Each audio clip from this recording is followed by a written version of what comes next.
Hi, I'm Tonya, and I recently went through a divorce.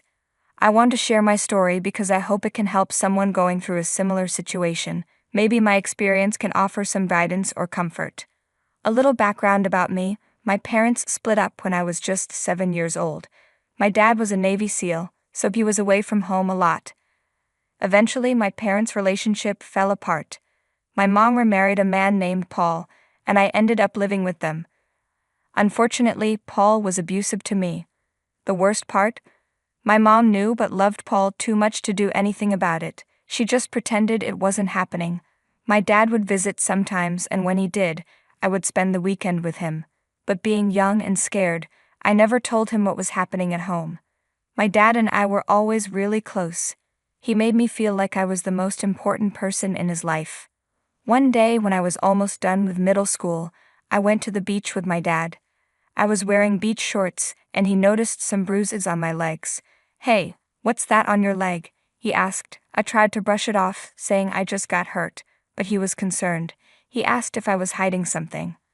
I finally told him the truth, that Paul was cruel to me and sometimes hit me. My dad was furious and promised that it would end right away. He took me to live with him and got full custody of me after legal proceedings. Life with my dad was much better. Because of his work, I sometimes stayed at my aunt's house nearby. My mom tried to apologize and reconnect, but eventually she cut me off. To be honest, I was never as close to her as I was to my dad. I went on to medical school, earned my degree, and became a licensed cardiologist. It was always my dream, and my dad and aunt were incredibly proud of me. They were the only family I had at that point. I'm not very outgoing, but I had a few close friends. As a doctor, I learned to be warm and approachable, and surprisingly, I became good at it. I met my husband Justin at a karaoke bar. Normally, I wouldn't have gone there, but it was my friend's birthday. Justin needed a partner for a duet, and since I thought he was cute, my friends pushed me to join him. We had a great time, exchanged numbers, and started dating. My dad liked him right away because Justin was kind and likable. He worked as a marketing assistant in the corporate world and gave me the love and care I had missed before my dad took me in. A year into our relationship, Justin took me back to the same karaoke bar where we first met and proposed to me. "I think it's time for us to start the family we've always talked about." "What do you mean, babe?" I asked. "Tonya, there's something I've been wanting to ask you for a while now," Justin replied. "What is it?"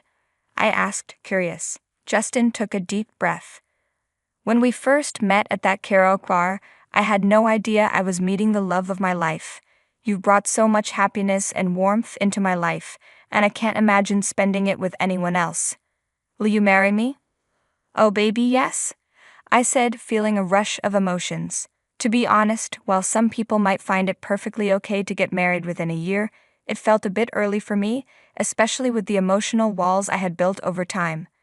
I said yes in the moment, but afterward I had a lot of thoughts about it. I loved Justin deeply, but I was afraid that if I asked for more time, he might consider ending our relationship, so I decided to go along with it. We had a very private wedding ceremony. I invited my mother, but she didn't show up, which was disappointing because, after all, she was my mother. However, my dad was there, and I was immensely grateful for his presence. He walked me down the aisle, and I was officially married to Justin. A year into our marriage, we were blessed with a beautiful baby girl. I remember after my delivery, the room was filled with balloons and flowers as everyone came to visit: my dad, Justin, and his parents. As a new mother, I decided to take some time off work to be with my daughter. That early time with Amanda was incredible, and I still cherish every moment of her babyhood. There's truly nothing as beautiful as bringing a child into this world. It's a testament to the wonders of life. Justin was working during this time, but eventually I had to return to my job.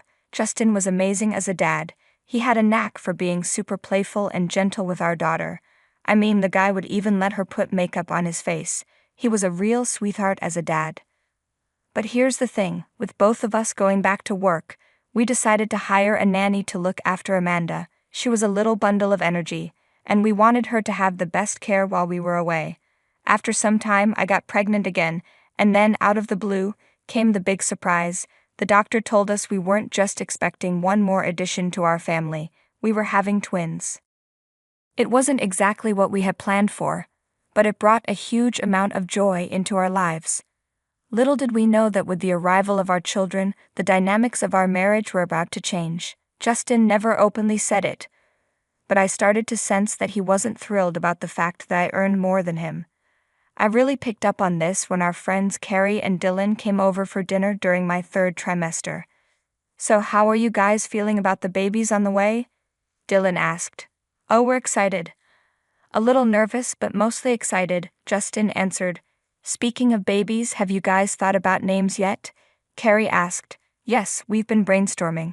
We want something unique, but not too out there, you know," I replied. "Any favorites so far?" Carrie continued. "We've tossed around a few ideas, but we haven't settled on anything yet," I said. "How about family names? Those can be really meaningful," Carrie suggested. "Absolutely. We've been shopping a lot lately, looking at strollers that can accommodate multiple babies. It's been overwhelming, but we'll figure it out," Justin added. "It's amazing how much stuff you need for 2 babies, right?" Dylan said. "Tell me about it. Our checklist keeps getting longer," Justin replied. "Tonya, do you miss being at work?" Carrie asked. "A bit," I admitted. "You know, being a doctor is tough, but when you treat people and help them, it just feels so good to see their smiles." "Wow. A corporate worker and a doctor. Do you even manage to find time to make all these babies?" Dylan joked. "Ah, come on," Justin laughed, but then Dylan added, "I'm pretty sure your wife must be the money bag in the house, huh?" "Well, you know how it is, Dylan," Justin replied with a forced smile. "I actually earn more than Tonya. Ask crew this, let's bring out the dessert," Justin said casually. I couldn't believe what I was hearing. Why would he lie about something like that? After Dylan and Carrie left, while we were doing the dishes, I decided to confront him. "Justin, can we talk for a moment?" I asked. "Sure, what's on your mind?" he replied. "You said you earn more than me, that's not true, is it?" "No, it's not true," Justin admitted, looking down. "Why on earth would you lie about something like that?" I asked, feeling confused. "I don't know, T. I guess I was just embarrassed. It felt awkward," he said quietly. "Embarrassed? I had no idea this was such a sensitive topic for you," I said, trying to understand. "I'm not sensitive, T. I'm a man, and I should be the one in charge," Justin snapped. "You've never complained about it before. What's got you so worked up now?" "I just don't want people to think I'm some kind of loser, okay? Justin, if it works for us, it works for us. Who cares what other people think?" "Yeah, whatever," he muttered. His response left me feeling uncomfortable. It came across as somewhat misogynistic. What was the problem if our arrangement worked for us? I never had an issue with having a husband who contributed less financially. After all, money isn't what keeps a family together. At that point, I had a lot on my plate, so I didn't dwell on it too much. 2 months later, the big day finally arrived. My pregnancy had been complicated, but eventually I gave birth to twin baby boys. I held my precious little boys, Abe and Leon, with both hands in the hospital bed. "Our family feels complete, baby. You've made me the happiest man alive. I love you," Justin said, beaming. "It wasn't all me, babe," I replied, smiling. "Amanda, look at your baby brothers. Aren't they so cute?" I asked, turning to our daughter. "Baby brothers?" Amanda asked with wide eyes. "Yes, sweetheart. Do you want to sit next to Mom?" I offered. "Yes," she said eagerly. "Say hello to your baby brothers, Amanda," I encouraged her. "Hi," Amanda said softly. At that moment, I felt an overwhelming sense of contentment with my life. I dreamed of being the best mom to all my kids, something I never got from my mother. My deepest desire was to provide them with everything they wished for and shield them from all the bad things in the world. Soon after, we took the babies home, and the nursery was all set up for them. Justin and I both took some time off work. When Justin eventually returned to the office, things got really tough at home. Juggling the care of the babies and Amanda was exhausting, and we were in a tight spot financially. Things weren't exactly rosy. I had a strong desire to give my family the best of everything, and I had the means to do so, but we also needed a parent at home to take care of the kids. It was a challenging situation, and we needed to find a way to make it work. The issue was the significant income gap between us. Justin brought in only $30,000 a year, while I earned $150,000 a year. You could see the difference. From my perspective, it made sense for me to continue working. I had a good career and a well-paying job with potential for salary growth. I thought I would talk things out with Justin, and he would understand my viewpoint, but things didn't go as planned. After dinner, Justin and I were in the twins' room, checking up on them. 3 kids. We always planned for 2, but I'm not complaining. They're so cute, Justin said. Yeah, they are. Well, I want to talk to you about something, I began. Sure, what's on your mind, he asked. We need to secure all our kids' futures, you know. I know I might be thinking too far ahead, but we can provide them with better opportunities. We can even help them with their college if they need it, I explained. You're right, Justin agreed. If I continue with my job, we can save more. And if I work for a few more years, I'll likely get a raise, I said, feeling hopeful. That would be amazing, but who will stay with the kids at home while we're working? Justin asked. What if you quit working and stay home to take care of the kids? I suggested. Are you kidding me? No way, you get along with them so well. Justin responded, looking shocked. What I mean is, I am the man of the house. Just because you have a higher-paying job doesn't make you the decision-maker, Justin said, his voice growing tense. Justin, are you kidding me? Can't you see we would have a better life if I went to work instead? Seriously, is your ego that fragile that taking care of the kids makes you think you're less of a man? I asked, my frustration boiling over. Justin looked furious, something I had never expected. He raised his hand and slapped me across the face. How dare you say that to me? You're trying to be the boss, aren't you? Just stay in your place, do what you're told, and listen to me. Justin shouted before leaving the room, leaving me in shock. I couldn't believe what had just happened. How could my husband, the father of my children, someone I thought loved me, do this? I was devastated, angry, and scared all at once. I didn't know what he might do next if I made another mistake. That night I couldn't sleep. I spent the night on the couch, thinking about my options. I knew I had to leave this marriage, not just for me but for the kids too. I remembered going through something similar when I was young, with my mom's husband Paul. My dad had taught me what a real man should be like after that experience. Suddenly, one of the twins started crying on the baby monitor, and it hit me. The baby monitor in the twins' room must have recorded everything that happened. I had proof. The first thing I did was save the footage, and then I started forming a plan. I waited until morning, making sure Justin and the kids were still asleep. Then I called my dad. Good morning, Bunny, my dad answered. Hey Dad, you're calling me so early today. Is everything all right? No, Dad, something happened last night. I need help, I said, trying to keep calm. What happened? Are you safe? My dad asked, his voice full of concern. For now, yes. But last night Justin and I argued and he slapped me, I explained. What? How dare he? Why did you wait all night to call me? He exclaimed. I didn't know what to do, Dad, I admitted. Sweetheart, remember what I've always said. I'm here for you whenever you need me. I mean it, he reassured me. Well, Dad, the thing is, all of this happened in the twins' room and it was recorded on the baby monitor, I said. Bingo, we have proof. We're going to get him. I know some people in law enforcement. Honey, stay put. Where is Justin right now? He asked. He's still sleeping, I replied. Send me that video and get the kids ready. I'm coming, he instructed. I quickly woke up Amanda and gathered the twins, packing a bag for them. I forwarded the recording to my dad and waited anxiously in the living room. Just 15 minutes after the phone call, there was loud knocking on the door. As I approached, I heard Justin coming down the stairs. Who's at the door? Why are the babies here? What's going on? Justin asked, confused. Open the door. It's the police. A voice shouted. The police? Who called them? Justin rushed down the stairs as I opened the door. The first person to enter was my dad, who hugged me tightly. Thank God you're safe, honey. I'm so sorry this happened, he said. You're under arrest for assaulting your wife. Anything you say can and will be used against you in court. You have the right to an attorney. If you can't afford one will be provided for you. The police officer said as he handcuffed Justin. Is this about last night? You've got it all wrong. It was just a big misunderstanding, Justin protested. Get these cuffs off me. You're going to pay for this. I promise, Justin shouted angrily. My dad stepped in, his voice firm. I will break your jaw if you ever speak to my daughter like that again.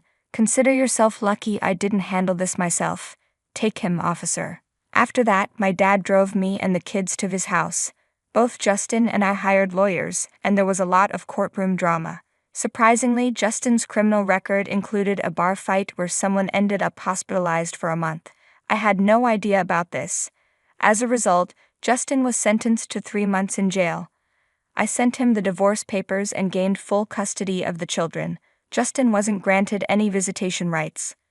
I had a lot to figure out, but my dad offered a solution. You know, I'm retired. If you'd like, we can take care of the kids here until you figure things out. No pressure, he suggested. Dad, that would mean a lot to me while I sort everything out, I said, feeling relieved. By the way, I've met someone named Kathy. She brings me a lot of joy. Would you mind if she moved in here too? I already asked her before all this happened, but I was going to tell you, he added. Dad, I'm more than happy for you. I'm glad you found someone. You can return to work, and Kathy and I will look after the kids, I replied, smiling. 6 months have passed since we moved into my dad's house, and a lot has changed. Justin was released from jail, but hasn't tried to contact me. I've gone back to work and met Kathy, who is kind, wise, and affectionate. She even gives me motherly advice, filling a void I didn't know I had. All my kids are healthy, and Amanda has started preschool. I know I still need time to fully heal from everything, but I'm grateful for what I have. For now, I'm focusing on my work and my kids. It may take time, but surrounded by my family's love, I know I'll find my way. My name is Eleanor, but everyone calls me Ellie. The last thing I saw was Reese's face, contorted in a silent scream, swallowed by the icy water. 1 minute, he was laughing, the wind whipping through his hair as he wrestled with the sailboat's rigging, and the next he was gone. Just like that. The churning propeller, a hungry metal maw, had claimed him. Or so they said. Ellie, darling, you must be strong. Vivian's voice, laced with what I now recognize as faux concern, grated on my ears. Her hand, cold and clammy, rested on my arm, a physical manifestation of her suffocating presence in my life. Such a tragedy. Poor, impulsive Reese. I stared at the placid lake, the surface now undisturbed, betraying no hint of the violence it had so recently inflicted. He wasn't impulsive. I choked out, my voice raw. He knew what he was doing. Vivian's lips thinned. Nonsense, dear. Reese was always prone to flights of fancy. It's in their blood, you know. The there hung in the air, a thinly veiled jab at my own, supposedly less refined lineage. I clutched my son, Leo, closer to me, his small body a warm weight against my aching chest. He was barely 6 months old, his eyes the same startling blue as his father's, a constant, painful reminder. Mama? Caleb's voice, a beacon of sanity in the swirling chaos, broke through the fog of grief and Vivian's suffocating sympathy. He knelt beside me, his hand warm and comforting on my back. Are you all right? I don't know, I whispered, the words catching in my throat. I can't believe he's gone. I know, Ellie. Caleb's voice was rough with emotion. He glanced at Vivian, his gaze hardening. We'll get through this. Vivian cleared her throat, the sound sharp and intrusive. Caleb, dear, perhaps you could take Leo inside? Ellie needs some air, and I need to discuss some arrangements with her. Caleb hesitated, his eyes questioning. I can stay, Vivian. Ellie shouldn't be alone. I assure you, I'm perfectly capable of comforting my own daughter-in-law, Vivian said, her voice tight. Now, if you'll excuse us.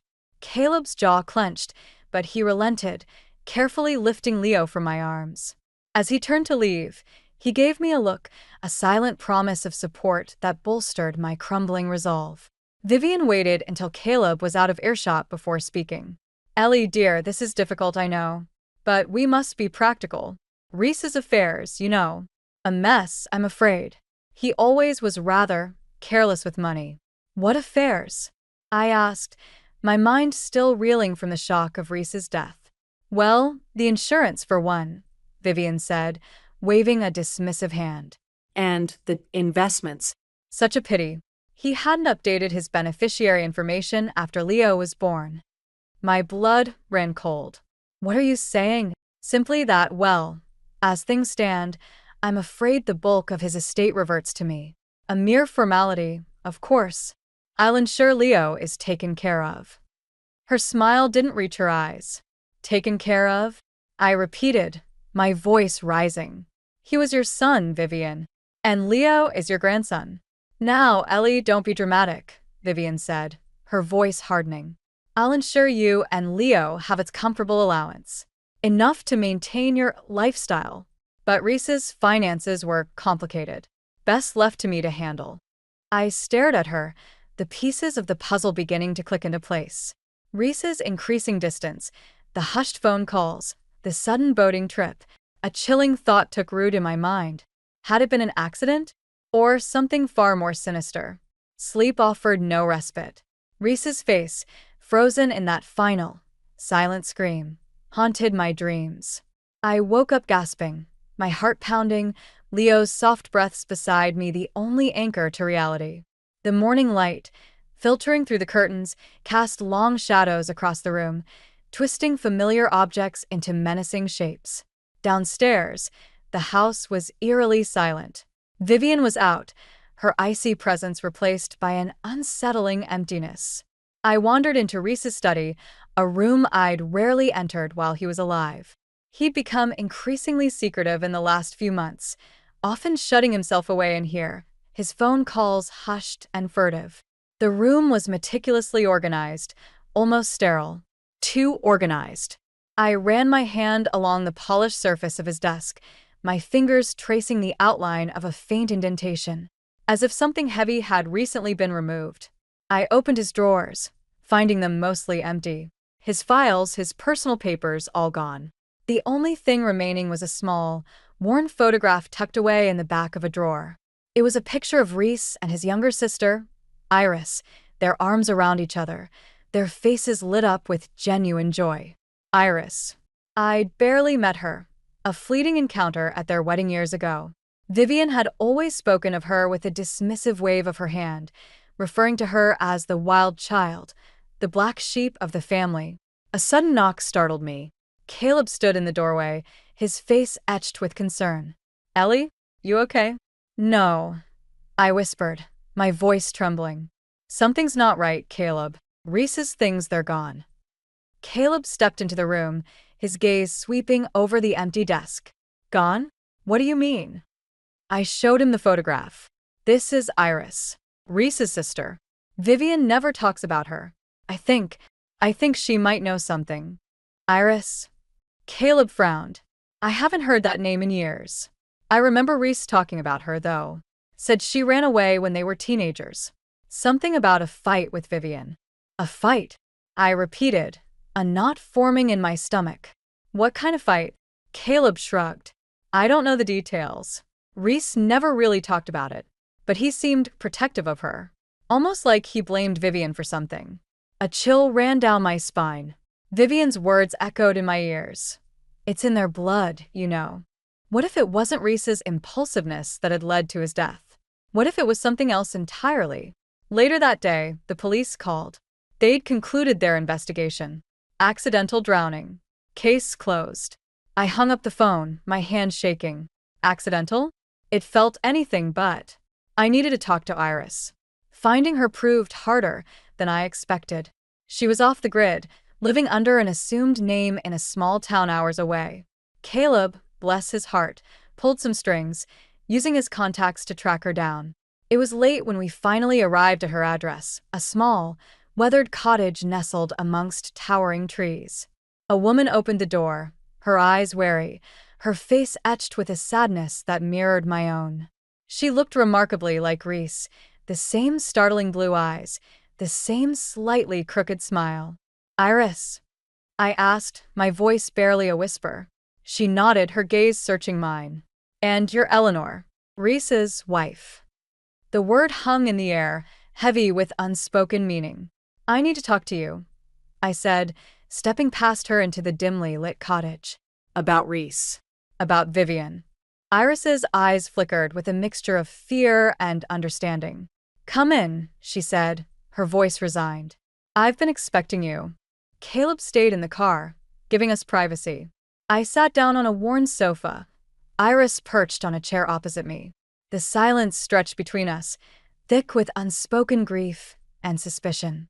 "Reese," I began, my voice cracking.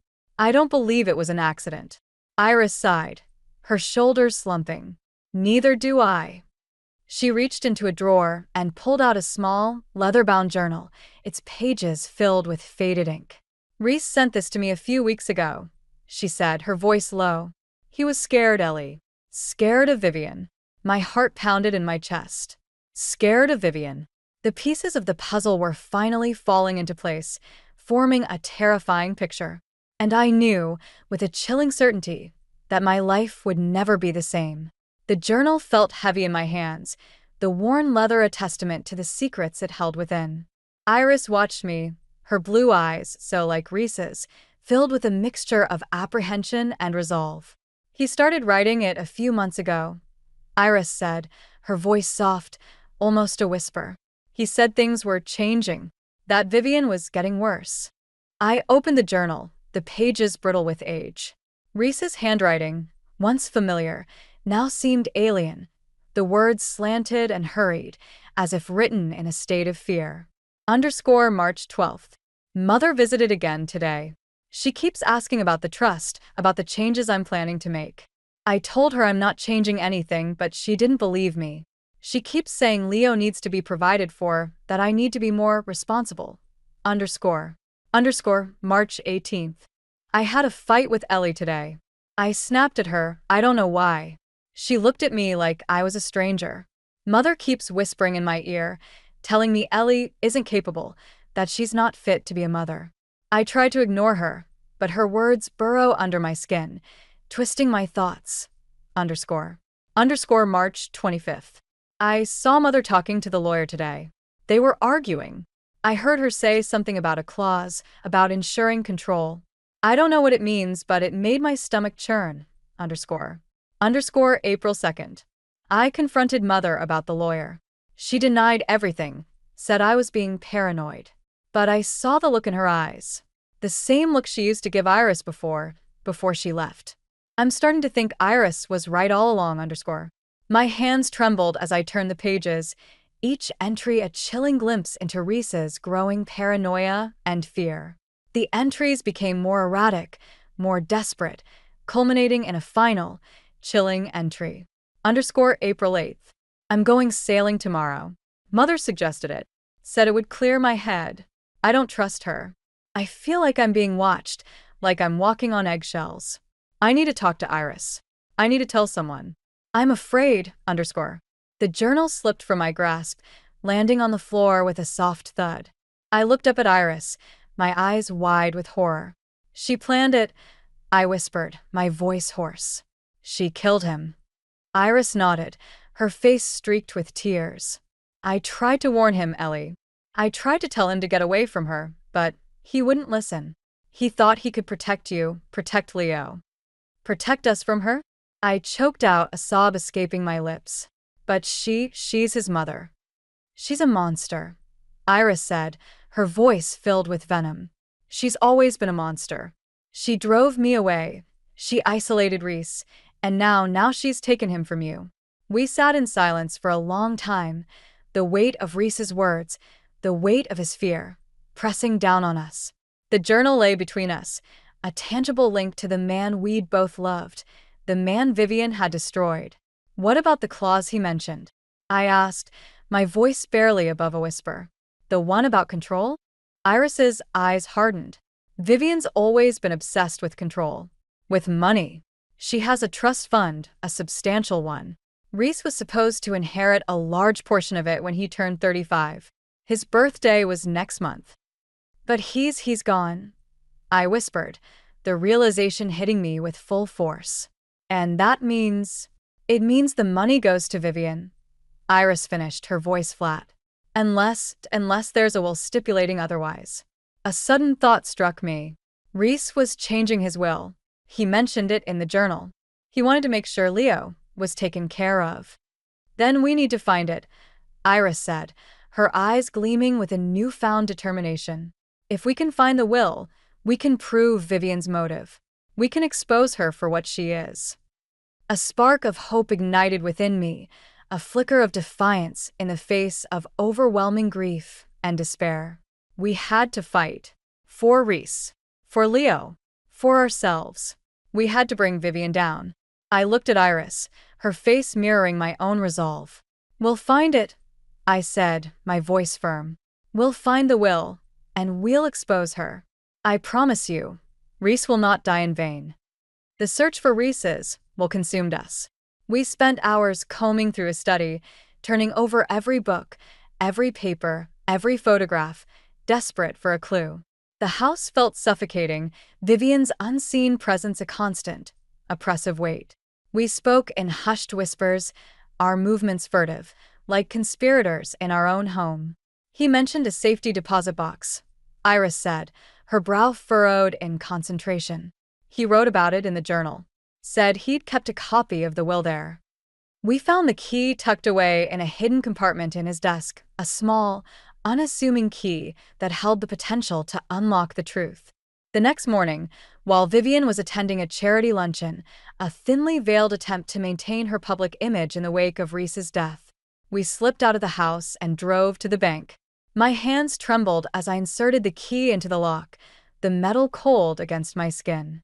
Inside the box, we found a copy of Reese's will, dated just a few weeks before his death. As Iris suspected, he'd changed the beneficiary, leaving the bulk of his inheritance to Leo, with a smaller provision for me. Vivian was mentioned only in passing, a paltry sum left as a final, bitter gesture. "She knew," I said, my voice shaking with anger. "She knew he was changing the will. That's why she—" I couldn't finish the sentence. The weight of Vivian's betrayal, the sheer calculated cruelty of her actions, threatened to suffocate me. "We have to go to the police," I said, clutching the will to my chest. "We have proof now. They'll have to believe us." Iris hesitated, her expression troubled. "It's not that simple, Ellie. We have the will, yes, but it's circumstantial. Vivian's powerful, influential. She'll find a way to discredit us. She'll twist the narrative, paint us as the greedy ones, desperate for Reese's money." I knew she was right. Vivian had spent years cultivating her image, building a network of influence and power. Going up against her directly would be like walking into a lion's den. We returned to the house, our sense of triumph tempered by a growing unease. We needed a plan, a way to expose Vivian without becoming entangled in her web of lies. That evening, as we sat huddled in Reese's study, poring over the journal and the will, a name jumped out at me. Anthony Blackwood, Reese's lawyer.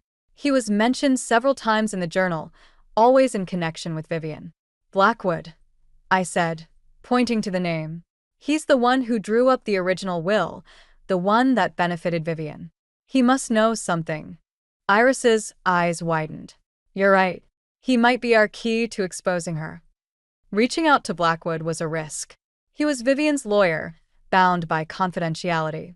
But he was also a man of integrity, a reputation Reese had often spoken of. I drafted a carefully worded email, outlining my suspicions without revealing the full extent of our knowledge. I appealed to his sense of justice, reminding him of his duty to uphold the law, not to protect those who flouted it. The next day, we received a reply. Blackwood agreed to meet with us, discreetly, at his office after hours. As we sat in Blackwood's dimly lit office, the air thick with anticipation, I handed him the journal and a copy of the revised will. He read them carefully, his expression growing increasingly grave. "I suspected something was amiss," he said, his voice low. "Mrs. Tremaine has always been difficult, but I never imagined—" He trailed off, shaking his head. "I can't offer you legal representation," he continued. "My firm represents the Tremaine estate, but I can offer you information. Information that might help you expose the truth." He then revealed a crucial piece of information, a detail that had been carefully omitted from the official reports: Reese's life insurance policy. A substantial sum had been altered just weeks before his death, making Vivian the sole beneficiary. The change had been made by Reese himself, but Blackwood admitted he'd been pressured by Vivian, who'd claimed Reese was too unstable to manage his own affairs. "She coerced him," I said, my voice trembling with rage. She manipulated him into signing it. Blackwood nodded grimly. I believe so. And I believe I have a way to prove it. He opened a file on his desk, revealing a series of emails between himself and Vivian. Emails that clearly documented her pressure tactics and her insistence on controlling Reese's finances. We left Blackwood's office that night armed with the ammunition we needed to bring Vivian down. The fight was far from over, but for the first time since Reese's death, I felt a glimmer of hope. Justice, I vowed, would be served. The weight of our knowledge was a heavy burden. We had the will, Blackwood's testimony, and the incriminating emails, all pointing to Vivian's guilt. But the question remained, what to do with this information? Going to the police still felt like a risky move. Vivian's influence ran deep, and I feared she would find a way to wriggle out of the charges, leaving us vulnerable and exposed. I paced Reese's study, Leo asleep in his crib, the rhythmic rise and fall of his chest a small comfort in the swirling chaos of my thoughts. Revenge. The word echoed in my mind, a dark whisper tempting me down a dangerous path. I wanted Vivian to suffer, to experience the same pain she had inflicted on me, on Reese, on Iris. But at what cost? Caleb, ever the voice of reason, urged caution. Ellie, you need to think about Leo, he said, his voice gentle but firm. This could get messy. Do you really want to drag him through a public scandal? Iris, on the other hand, fueled my desire for retribution. She took everything from us, Ellie, she said, her eyes blazing with anger. She deserves to pay. Don't let her get away with it. I was torn. On one side, the desire for justice, the burning need to avenge Reese's death. On the other, the fear of the consequences, the potential fallout for Leo. I was caught in a moral tug-of-war, my conscience battling with my rage. Sleep offered no solace. My dreams were filled with images of Reese, his face contorted in that final, silent scream, his hand reaching out to me, then disappearing beneath the waves.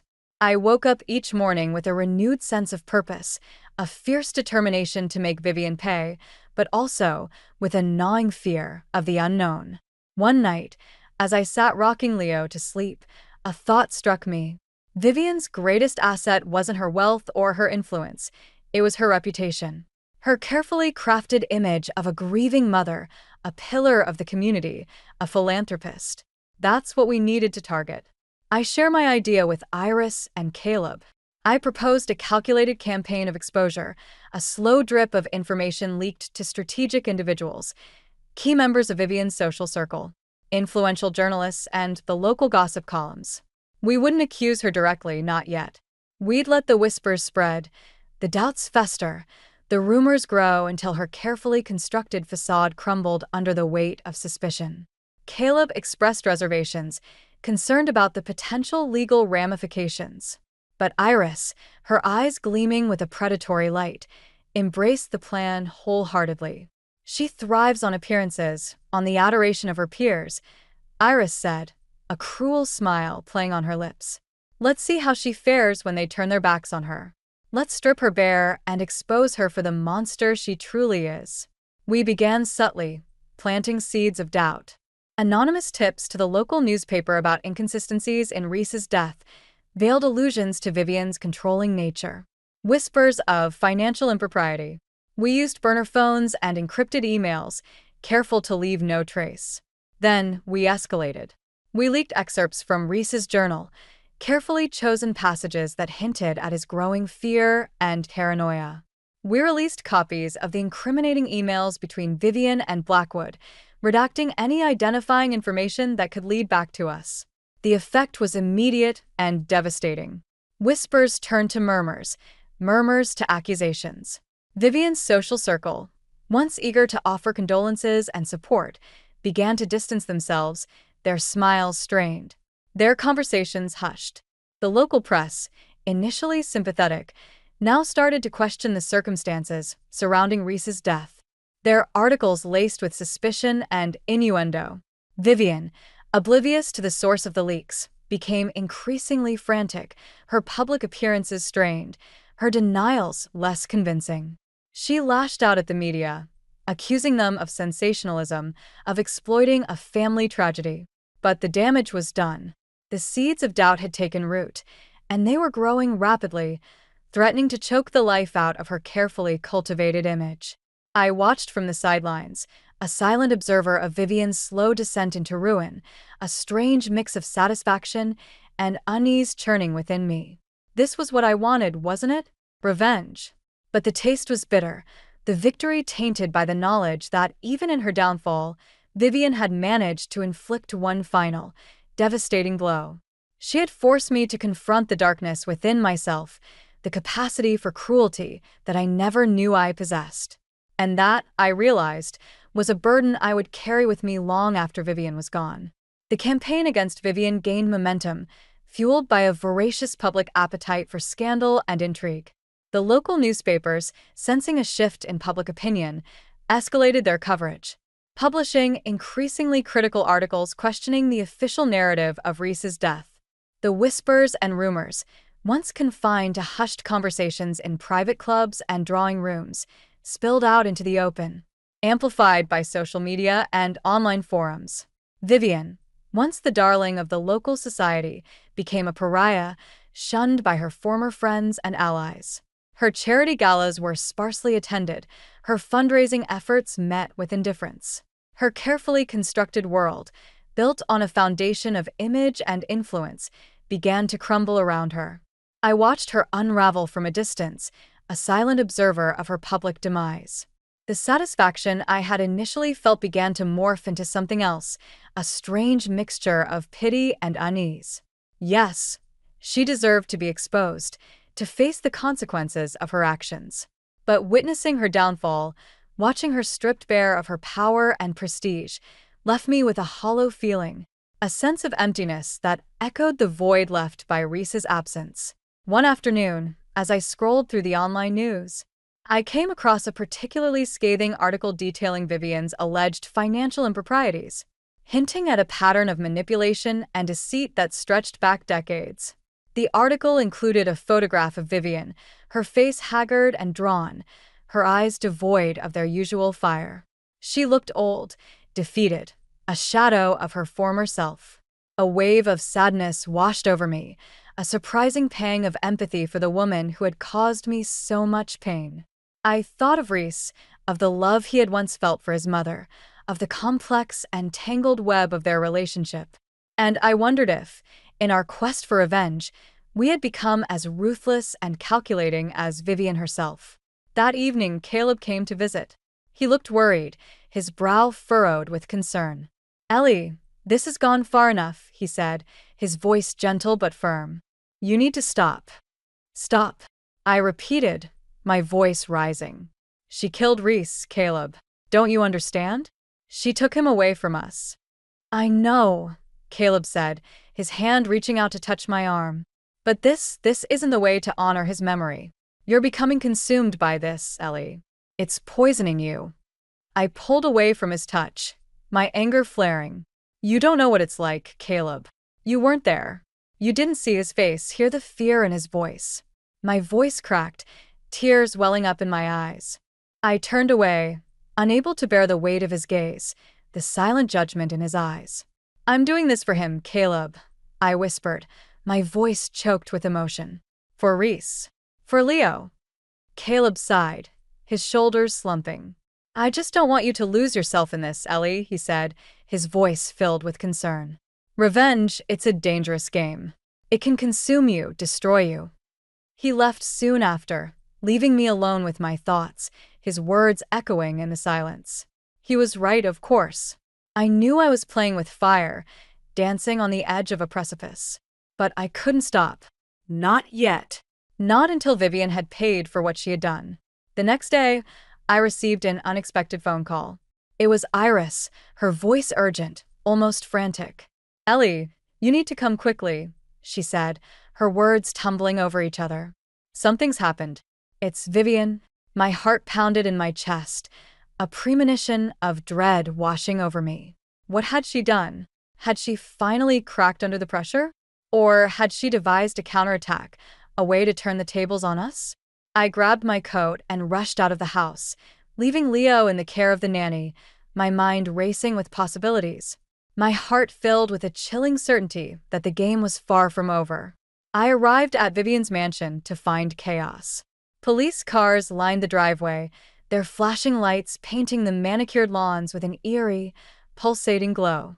Reporters and photographers swarmed the gates, their cameras clicking and flashing, eager to capture the latest development in the unfolding drama. Iris met me at the door, her face pale, her eyes wide with shock. "Ellie, it's awful," she stammered, pulling me inside. The grand foyer, usually pristine and imposing, was in disarray. Furniture was overturned, vases smashed, a trail of broken glass glittering on the marble floor. A police officer stood guard by the staircase, his expression grim. "What happened?" I asked, my voice barely a whisper. Iris led me into the living room, where a group of officers were huddled together, their voices low and urgent. Vivian's lawyer, Mr. Blackwood, stood off to the side, his face ashen, his hands trembling.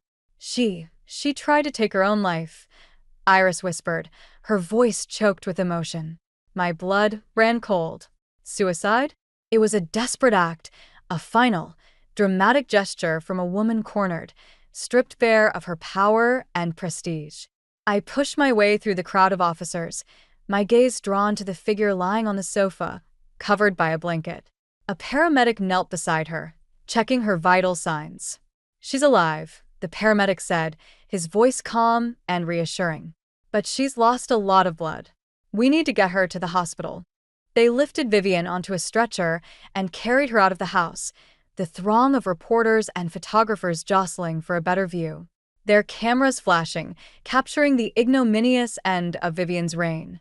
I stood there, numb with shock, watching as they loaded her into the ambulance, the flashing lights receding into the distance. The air was thick with a strange mixture of relief and regret.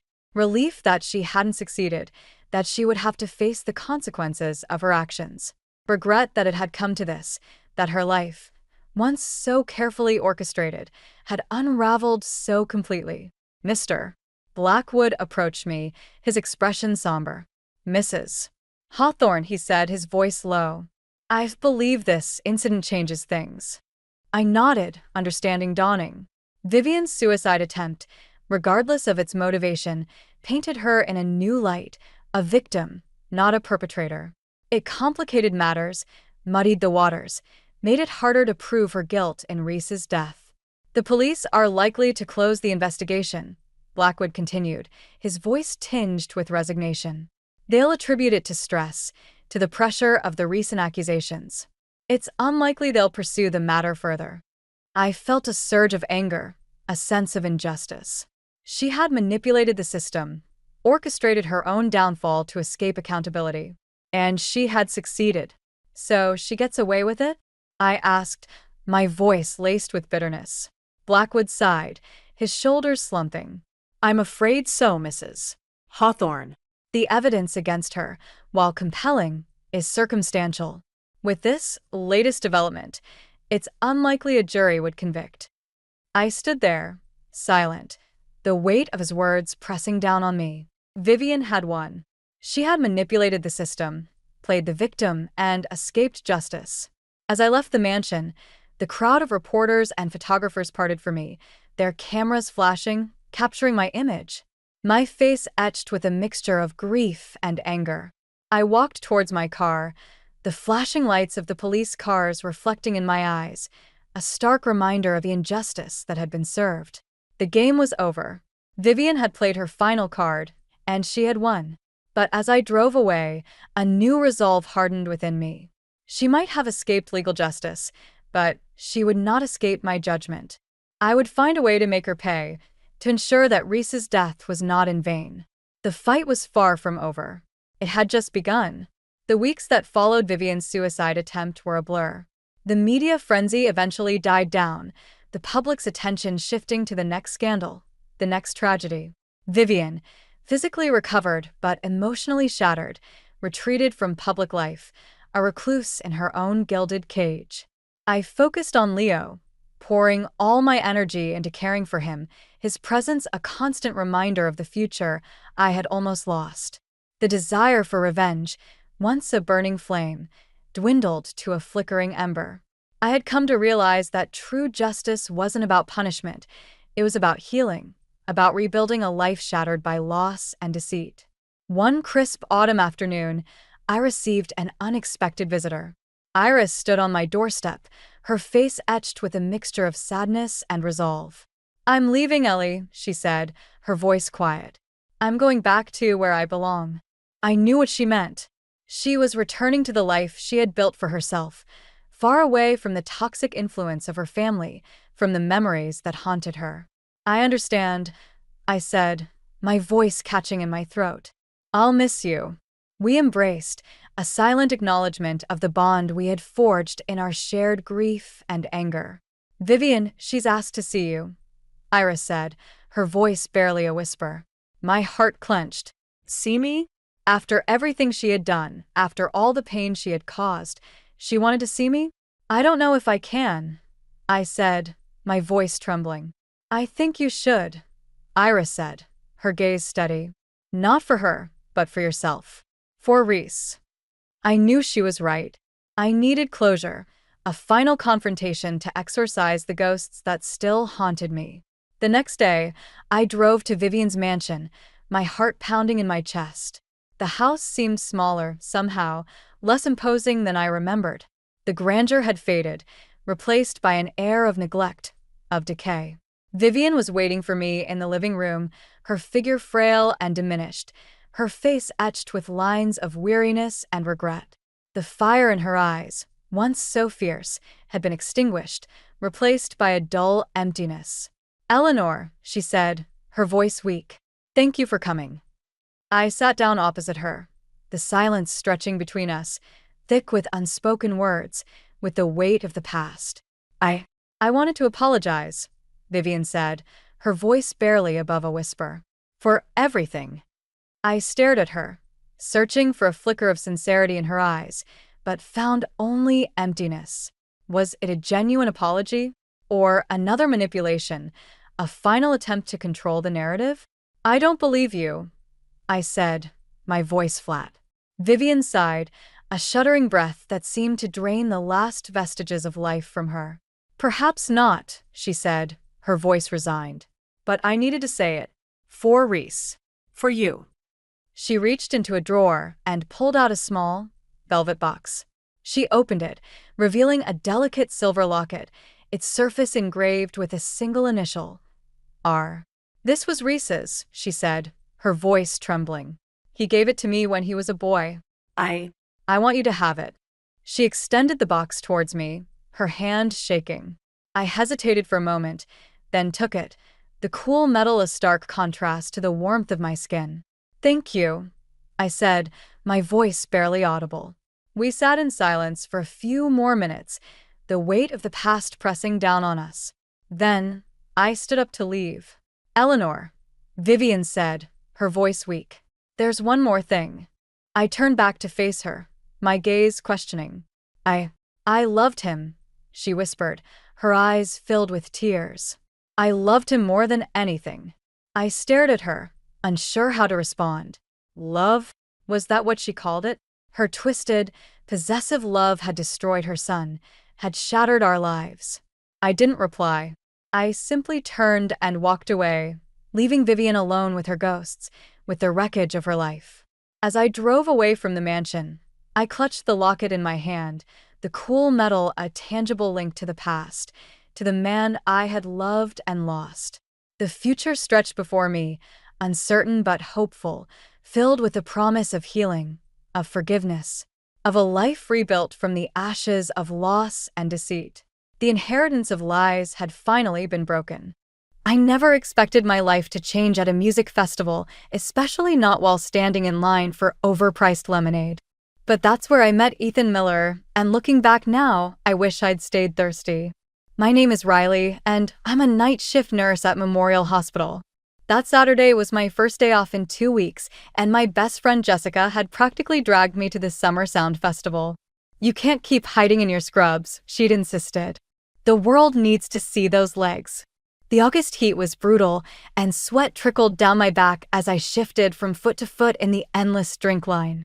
That's when I heard it, someone humming Dream On by Aerosmith. Not the kind of song you'd expect at a modern music festival. Finally, someone with good taste, I said, turning around. And there he was, tall and lean with kind eyes that crinkled at the corners when he smiled. "You know Aerosmith?" he asked, looking pleasantly surprised. "Know them?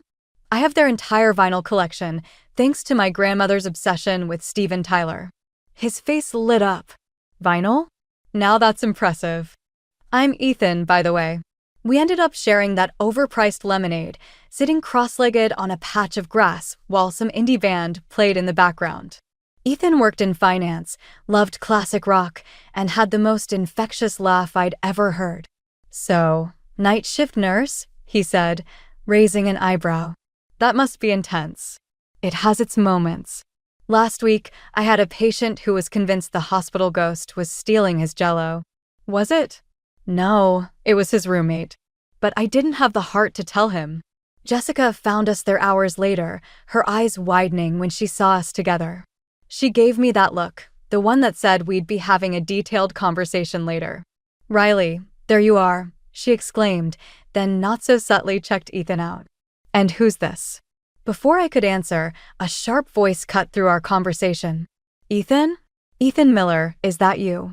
A well-dressed woman in her 50s approached us, her designer sandals somehow immaculate despite the dusty festival grounds. Ethan's smile faltered slightly. "Mother," he said, standing up quickly. "I didn't expect to see you here." "Clearly," she replied, her eyes scanning over me with the precision of a laser. "Linda Miller," she introduced herself, though she didn't offer to shake hands. "I'm on the festival's board of directors." Something in her tone made me feel like I should apologize, though I wasn't sure for what. Sitting on the ground? Talking to her son? Existing? "Nice to meet you, Mrs. Miller," I said, getting to my feet.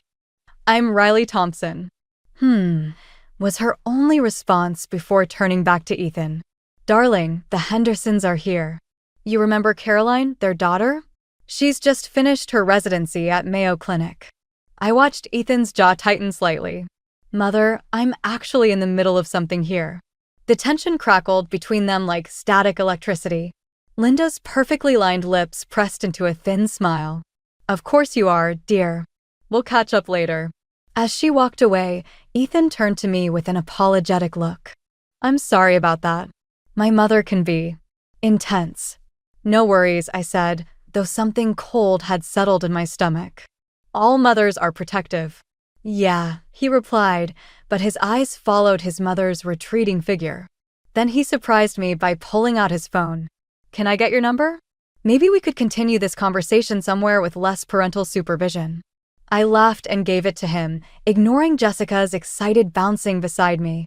As I watched him walk away, I had no idea I'd just met both the love of my life and the source of its greatest upheaval. But that's the thing about life-changing moments, they rarely come with warning labels.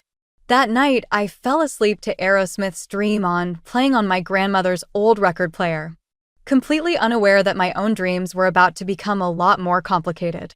After 3 months of dating Ethan, I found myself standing in front of the Miller family mansion, gripping a bottle of wine so tightly my knuckles turned white. The house loomed over me like a judge's bench, all perfectly trimmed hedges and gleaming windows. "Ready?" Ethan squeezed my hand, but his smile seemed strained.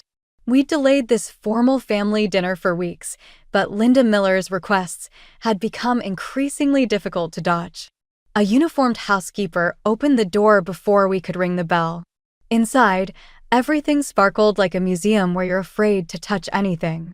Family photos lined the walls, all featuring Ethan in pressed suits at various ages, usually standing next to his mother.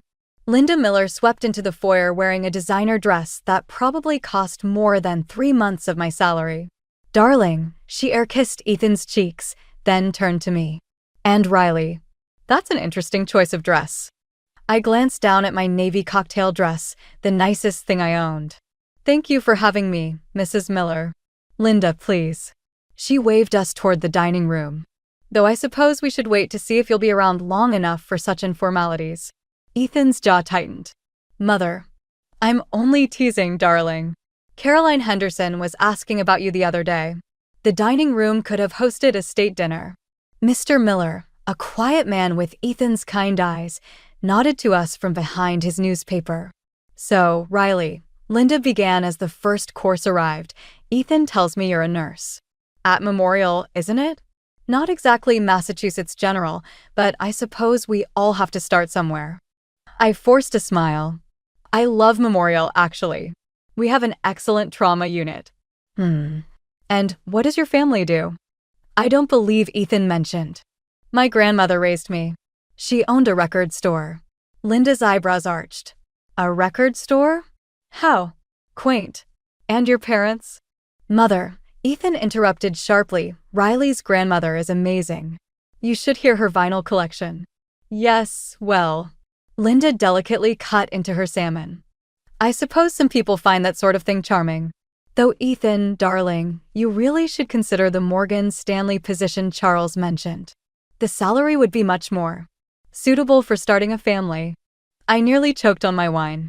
We'd been dating 3 months, and suddenly we're discussing families?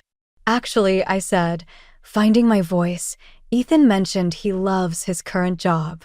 The smaller firm allows for more creative investment strategies. Linda's smile could have frozen hell. Oh! And you're well-versed in investment banking strategies?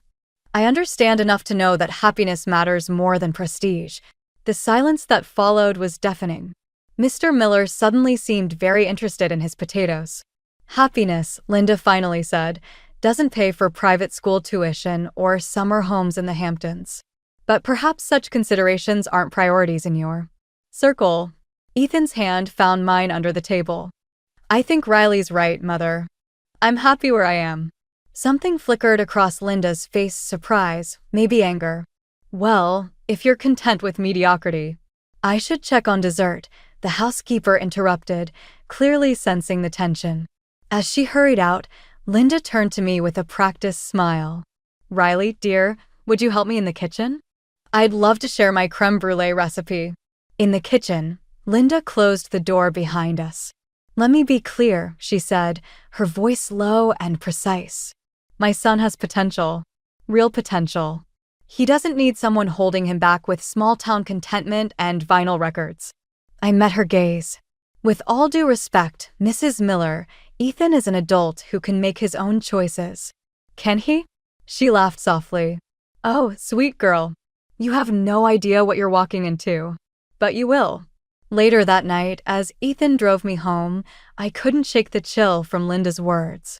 He apologized repeatedly for his mother's behavior, but something felt off. Like he was apologizing not just for tonight, but for something yet to come. Stay over, he asked when we reached my apartment. I hesitated, remembering Linda's warning. But when he smiled, that same warm smile from the festival, I pushed my doubts aside. I didn't know it then, but that dinner was just the opening move in Linda Miller's carefully orchestrated game. And I had just become her favorite piece to play with.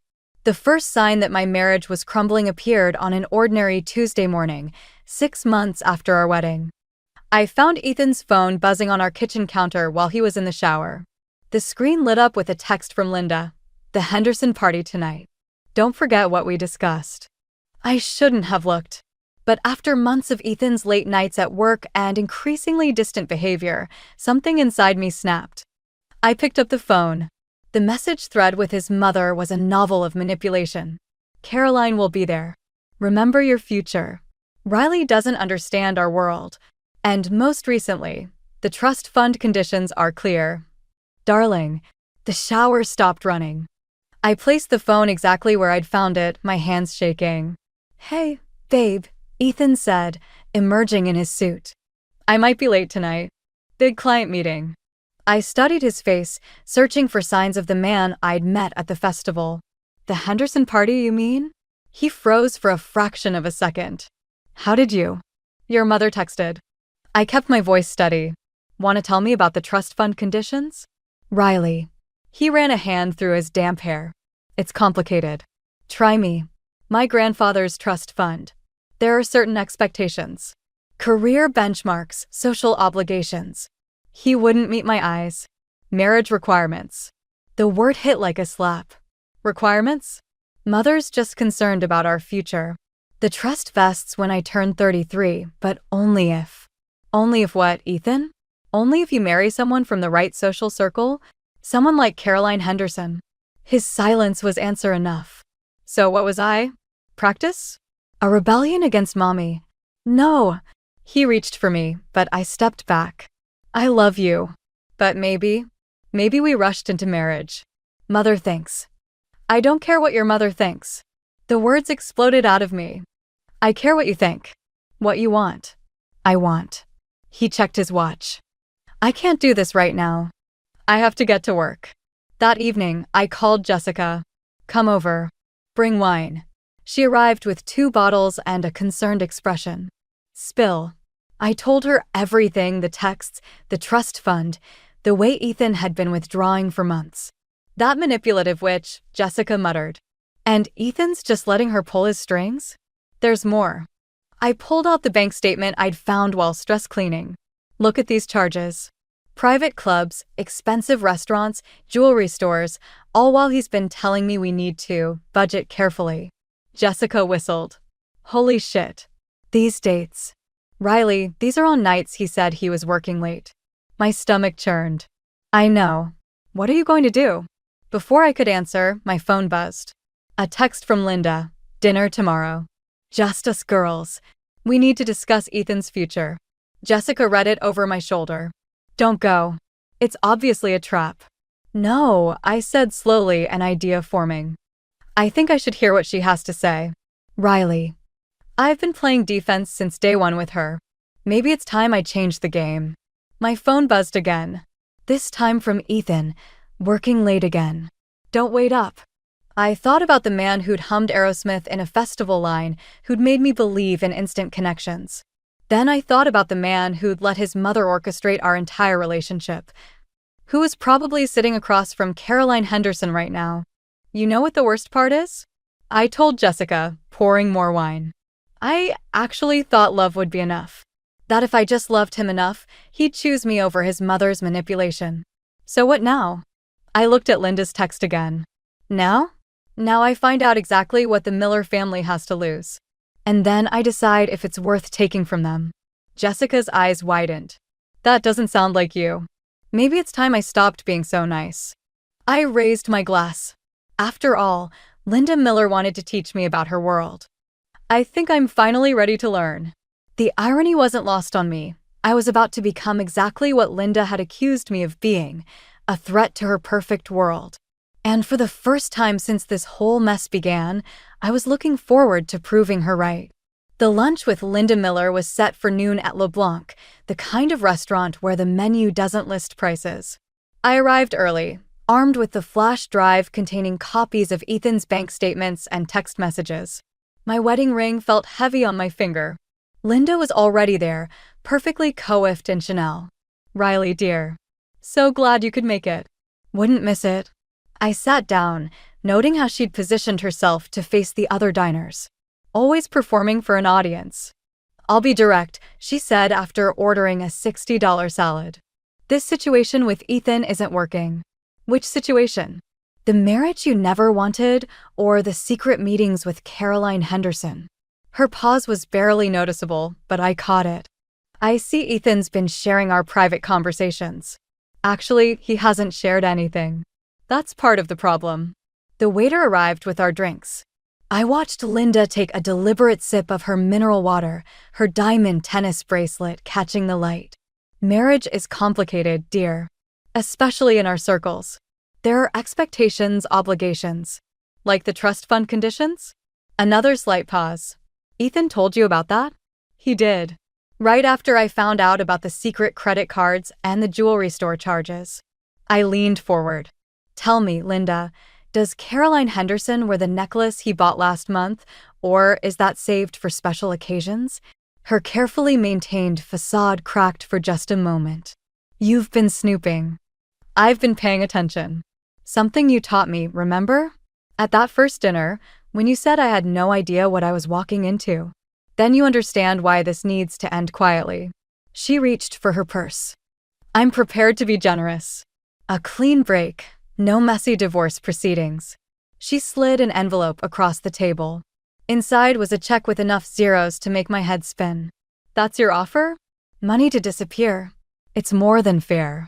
Certainly more than you'd get in a divorce, especially with a prenup. I pulled out my phone and pulled up a banking app. Interesting number. Almost exactly what Ethan's been spending on his extracurricular activities. Linda's eyes narrowed. What are you implying? Nothing yet. But I wonder what the trust fund board would think about these expenses. Or the partners at his firm. You wouldn't dare. Try me. I stood up, dropping my napkin on the untouched salad. Oh, and you can keep your check. I'm not interested in being paid off. Don't be foolish, Riley. You can't win this. Maybe not. But I can make sure everyone loses. I was halfway to the door when her voice stopped me. He'll never choose you over family. Over his future. I turned back. You know what's funny, Linda? I used to think this was about money or social status. But it's not, is it? It's about control. You're terrified of losing it. You have no idea what you're talking about. Don't I? Because I just got a very interesting call from your husband's secretary. Apparently, Mr. Miller's been making some interesting moves with the family foundation. Moves you don't know about. The color drained from her face. You're bluffing. Am I? Guess you'll find out at the next board meeting. I smiled. Have a lovely lunch, Linda. Give my best to Caroline. Outside, my hands were shaking so badly I could barely text Jessica, it's done. Her reply came instantly. Did she buy it? Hook, line, and sinker. Your friend at the foundation came through. Oh yeah. Linda's going to have a very interesting week trying to figure out what her husband's supposedly doing. I got into my car just as Linda emerged from the restaurant, already on her phone. Phase 1 complete. Now to wait for the chaos as she tried to maintain control of her perfect world while chasing shadows I'd created. That evening, Ethan called. Mother's acting strange. Said something about Dad and the foundation? Really? How weird. I watched our wedding photo on the mantle, remembering the man I thought I'd married. Hey, how was that client dinner last night? Fine. Nothing special. I fingered the receipt in my pocket from the jewelry store, dated last night. Glad to hear it. Sleep well, honey. As I hung up, I realized I didn't feel sad anymore. Just determined. Linda Miller had taught me well, sometimes the best revenge isn't about destruction. It's about making people destroy themselves. The vinyl record spun quietly in my grandmother's living room, Aerosmith's Dream On, filling the space between us. Edna Thompson sat in her favorite armchair, her silver hair catching the afternoon light, while I curled up on her worn leather couch. So, she said, setting down her tea, you've declared war on the Millers. I hadn't told her everything, but Grandma Edna had always read me like one of her vintage album covers. Not war exactly. Just. Evening the score. She adjusted her reading glasses. And how's that working out for you? Before I could answer, my phone buzzed. Another text from Ethan. We need to talk. Mother's asking questions about Dad's foundation. Let me guess, Grandma said, watching my face. The dominoes are falling? I showed her the text. Linda's paranoid, Ethan's confused, and I trailed off, not sure how to finish that sentence. Losing yourself? The words hit harder than I expected. I'm just giving them a taste of their own medicine. Grandma stood up, walking to her old filing cabinet. You know what the problem with revenge is? It's like covering Aerosmith with a kazoo. You might make noise, but you lose the music. They deserve it, I insisted. You should see how Linda treats people, how Ethan just follows along. Oh, I believe you. She pulled out a folder, yellowed with age. But there's something you should see. Inside was a stack of documents, investment statements, property deeds, and a trust agreement with my name on it. What is this? Insurance. She sat back down. When your mother left and your father followed, I promised myself you'd never be trapped by anyone's money. I've been investing a portion of the record store's profits for years, in your name. My hands shook as I read the numbers.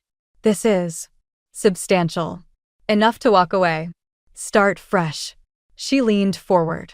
The question is, what do you really want, Riley? Revenge?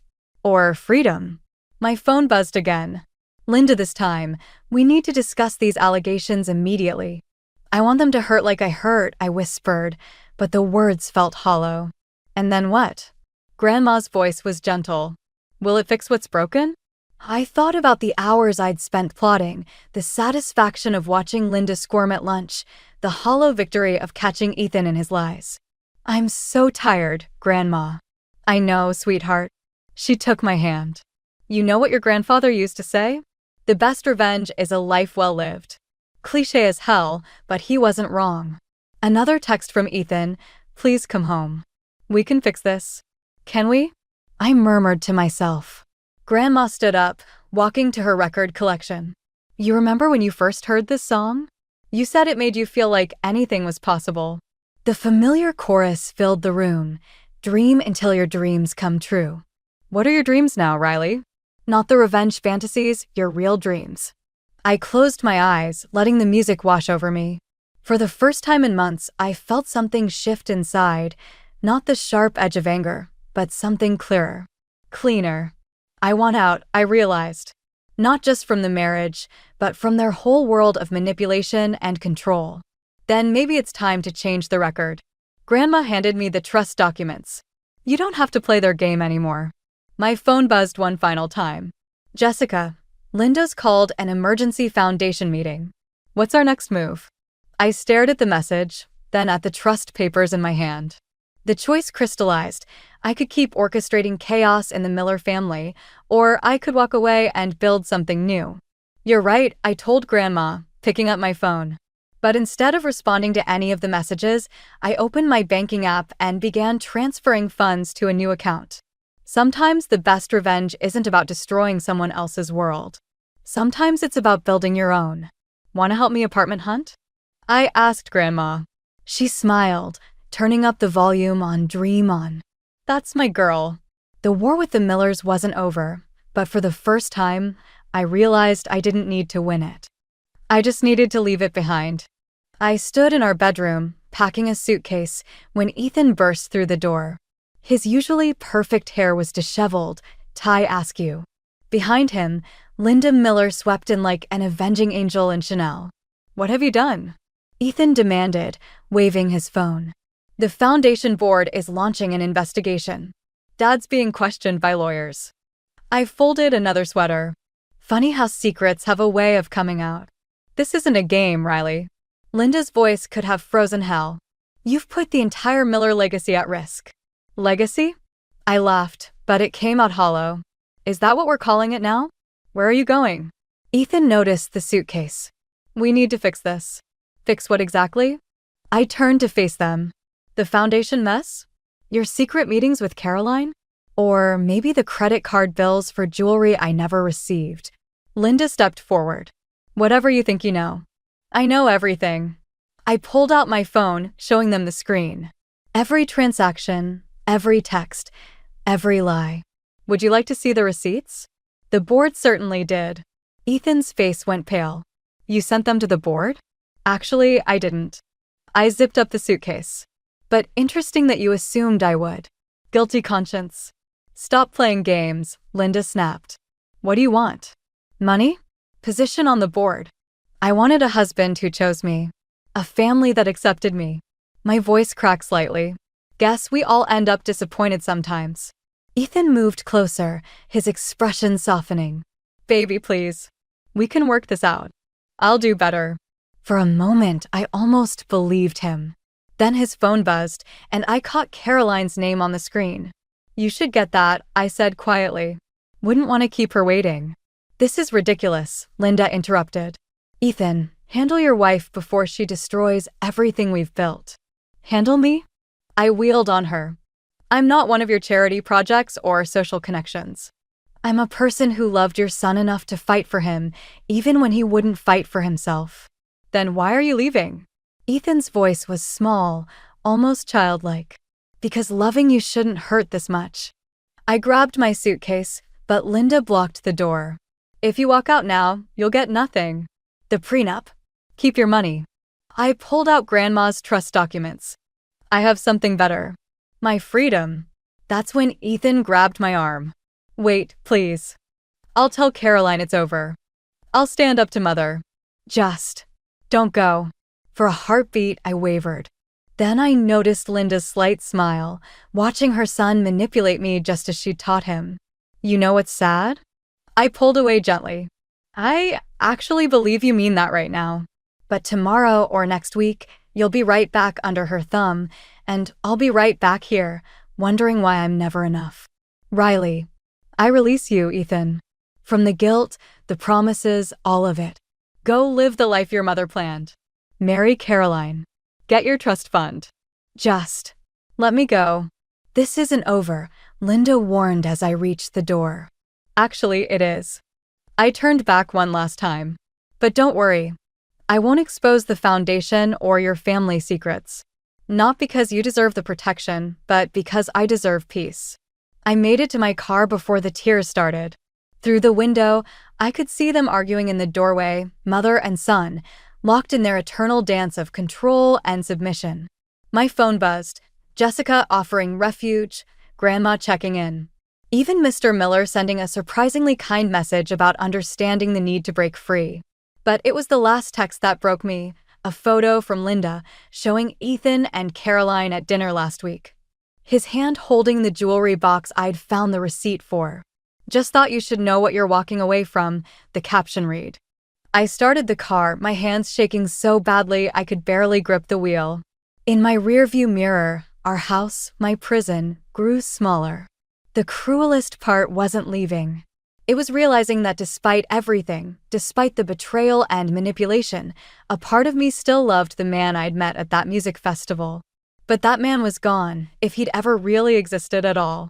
I turned up the radio, letting Aerosmith drown out my thoughts. Sometimes rock bottom isn't a crash, it's a quiet drive away from everything you thought your life would be. 3 weeks after I left, Ethan showed up at my night shift at Memorial Hospital. He looked terrible, unshaven, suit wrinkled, eyes haunted. I found him waiting by the nurse's station at 3 a.m., clutching a familiar vinyl record. You can't be here, I said, turning to check my patient charts. I left Caroline. His voice was rough. Told Mother I'm not taking the Morgan Stanley position. The trust fund. I don't want it anymore. I kept writing, refusing to look up. Congratulations on finally making a decision. Riley, please. I'm trying to fix things. There's nothing to fix. I moved to walk past him, but he blocked my path. I found this in our closet. He held up the Aerosmith record from the day we met. Remember what you said when I first hummed the song?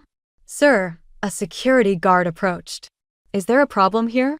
Before I could answer, Linda Miller's voice cut through the quiet hospital corridor. There you are, darling. My stomach dropped. She walked toward us in designer heels that had no business being in a hospital at 3 a.m., her face a mask of concerned motherly love. Mother, don't, Ethan warned. I'm just here to help. She turned to me. Riley, dear, you've made your point. But this little drama has gone on long enough. I laughed, the sound echoing off the sterile walls. Drama? Is that what you call your son's affair? His lies. We all make mistakes. She reached for her purse. I'm prepared to be generous. Name your price. Mrs. Miller, I kept my voice professional, aware of my colleagues watching. This is a hospital. People are trying to heal here. Exactly. She smiled. So let's heal this family. Ethan's agreed to counseling. Haven't you, darling? Ethan stepped away from his mother. No, Mother. That's what you decided I should do. Just like you decided about Caroline, about my job, about every aspect of my life. I decided? Her voice rose slightly. I gave you everything. Both of you. And this is how you repay me. By wanting to live our own lives? I challenged. By refusing to be puppets in your perfect family theater? You ungrateful. Mother, stop.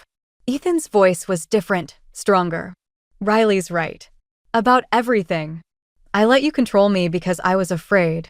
Afraid of failing, of disappointing you, of being alone. But looking at you now, I realize I'm more alone following your script than I ever would be choosing my own path. Linda's facade cracked. You're confused. That girl has poisoned. That girl loved me enough to walk away rather than watch me destroy myself trying to be your perfect son. He placed the vinyl record on the nurse's station. I don't want your money, mother. I don't want your connections or your plans. I want. He trailed off, looking lost. You want what? I asked softly. I want to find out who I am without all of it, without her voice in my head. He turned to his mother. I'm sorry, mother, but I'm done. Linda's hand trembled as she gripped her purse. You'll regret this. Both of you. No, I said, finally meeting her eyes. The only regret would be continuing to let you puppet master our lives. Go home, Mrs. Miller. Your audience has left the theater. She stared at us for a long moment, then turned and walked away, her heels clicking into silence. Ethan touched the vinyl record. I really did love you, you know. Still do. I know. I picked up my charts. But love isn't enough. We both need to figure out who we are without other people's expectations defining us. Will you ever forgive me? I already have. I smiled sadly. But forgiveness doesn't mean we belong together. He nodded, understanding in his eyes for maybe the first time. For what it's worth, I'm glad you were stronger than I was. Strong enough to walk away. We all have our moments of strength, Ethan. This, I gestured to where his mother had stood. This was yours. He touched my hand briefly, then walked away, leaving the record behind. I traced its familiar cover, remembering that day at the festival when anything seemed possible. Sometimes the biggest plot twist isn't in how we tear things apart, but in how we finally learn to let them go. 1 year later, I stood in front of my grandmother's record store, now mine, watching the morning sun reflect off the newly painted sign. Thompson's Vinyl and Vintage. Inside, Jessica arranged displays while Grandma Edna supervised from her favorite armchair, both preparing for our grand reopening. The bell chimed, and I looked up to see Linda Miller standing in the doorway. Interesting career change, she said, looking around. From nurse to shopkeeper. I still nurse part-time. I continued unpacking records. Turns out you can build more than one dream at a time. She moved closer, running a manicured finger along a shelf. Ethan's in therapy. Did you know? I heard. Through mutual friends, I'd learned he'd moved to Seattle, started fresh. Good for him. He's different now. She picked up a vinyl, examining it. We both are, I suppose. I stopped unpacking, finally looking at her properly. The designer outfit was still there, but something had softened in her face. Why are you here, Mrs. Miller? Linda, she corrected quietly. And I'm here because I owe you an apology. Grandma Edna straightened in her chair, watching like a hawk. I was wrong, Linda continued. About you, about what Ethan needed, about everything, really. Losing control of my perfect world was my greatest fear. Until I actually lost it. And now I'm learning that letting go doesn't mean losing everything. Sometimes it means gaining something real. She placed an envelope on the counter. The foundation board wanted you to have this. Inside was a grant proposal.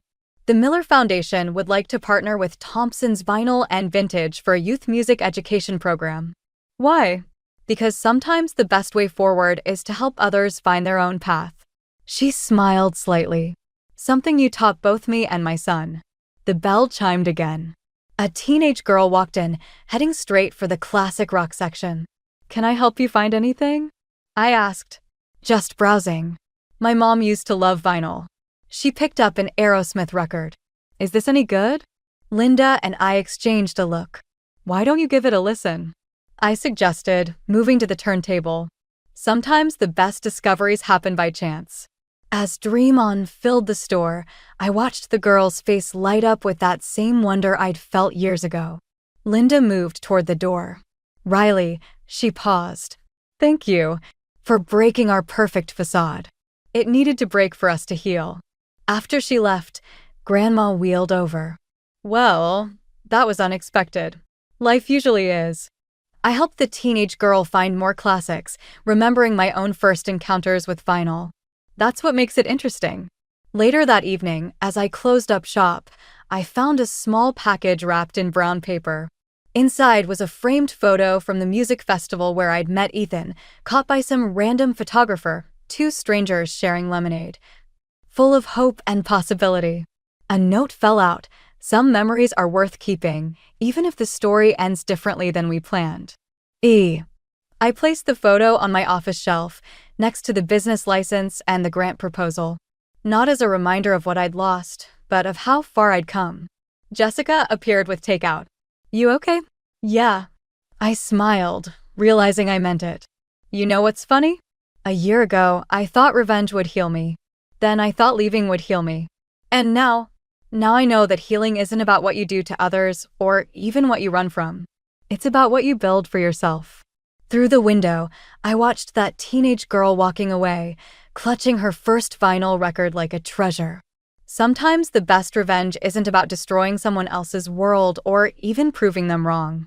Sometimes it's about building something so beautiful from the ashes that they're forced to question why they tried to limit you in the first place. I turned the sign to "Closed" and put on "Dream" on one last time, letting the music fill the empty store. Tomorrow would bring new customers, new stories, new beginnings. And for the first time in a long time, I was ready for whatever came next. Some dreams die so better ones can take root. And sometimes, just sometimes, those new dreams sound even sweeter than the original melody. It was a typical Tuesday morning, the kind where everything felt routine and predictable. I had just finished my first cup of coffee and was about to head out to the dental clinic when I noticed a small package on the doorstep. It was wrapped in plain brown paper, no return address, just my name scrawled across the top in a hurried hand. The air felt suddenly tense, a chill creeping up my spine as I picked it up. "Hey, Lewis," I called out, trying to mask the unease in my voice. "Did you order something weird?" Lewis, my husband, appeared from the kitchen, wiping his hands on a dish towel. He gave me a quizzical look, shaking his head. "Not that I remember. What is it?" I shrugged, tearing at the paper. Inside was a broken baby doll, its limbs twisted grotesquely, and a note that made my heart drop. "You'll never be a real mother." For a moment, I just stood there, staring at the note, my mind racing. It felt like a punch to the gut, a cruel reminder of the pressures that had been quietly building in our lives. Pressures from Elaine, my mother-in-law, who never missed a chance to remind me that time was ticking. "Kelly, what is it?" Lewis asked, his voice laced with concern as he stepped closer. I handed him the note without a word. His eyes widened, and I saw a mix of confusion and anger cross his face. Who would do this? I shook my head, trying to push back the rising tide of emotions.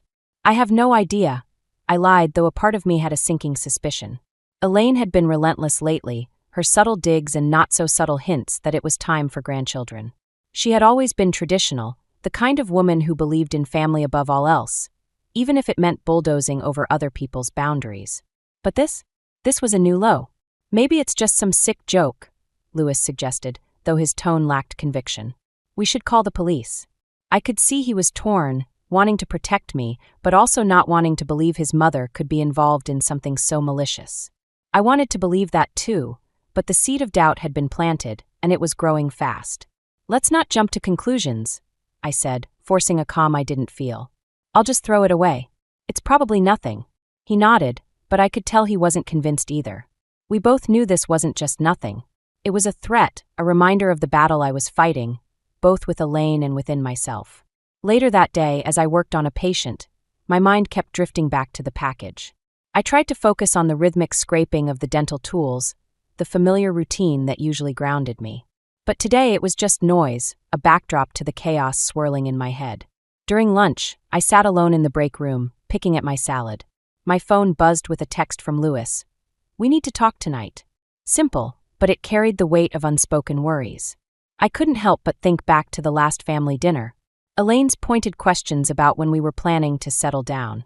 Each question felt like a jab, a reminder that in her eyes, my career was just a placeholder until real life began.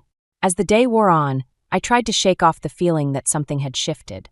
The package was a catalyst, pushing me to confront the uncomfortable truth that Elaine's expectations were suffocating me. And the worst part, I wasn't sure if Lewis was ready to stand up to her, or if he even wanted to. When I got home, Lewis was waiting, the package gone but its presence still looming over us. We need to figure this out, Callie, he said, his voice steady but his eyes full of uncertainty. I nodded, feeling the weight of the decision we had to make. Yeah, we do. As we sat down to talk, I realized this was just the beginning. The package was more than just a cruel joke. It was a sign that things were about to get a lot more complicated. And as much as I wanted to run from it, I knew there was no escaping the storm that was coming. I just hoped we were strong enough to weather it together. That weekend, we found ourselves at Elaine's house for another one of her infamous family dinners. The air was thick with the smell of roasted chicken and something else, tension. I could feel it prickling at my skin as soon as we stepped through the door. Elaine greeted us with her usual smile, but there was a sharpness in her eyes that made my stomach churn. Callie Lewis, she chimed, pulling us into a quick embrace. I'm so glad you could make it. Wouldn't miss it, I replied, trying to keep my tone light. Lewis squeezed my hand, a silent reminder that we were in this together, even if it felt like we were walking into a lion's den. Dinner started off well enough, with the usual small talk and polite laughter. But it wasn't long before Elaine steered the conversation to her favorite topic, grandchildren. You know, I ran into Mrs. Thompson the other day, Elaine began, her voice dripping with feigned innocence.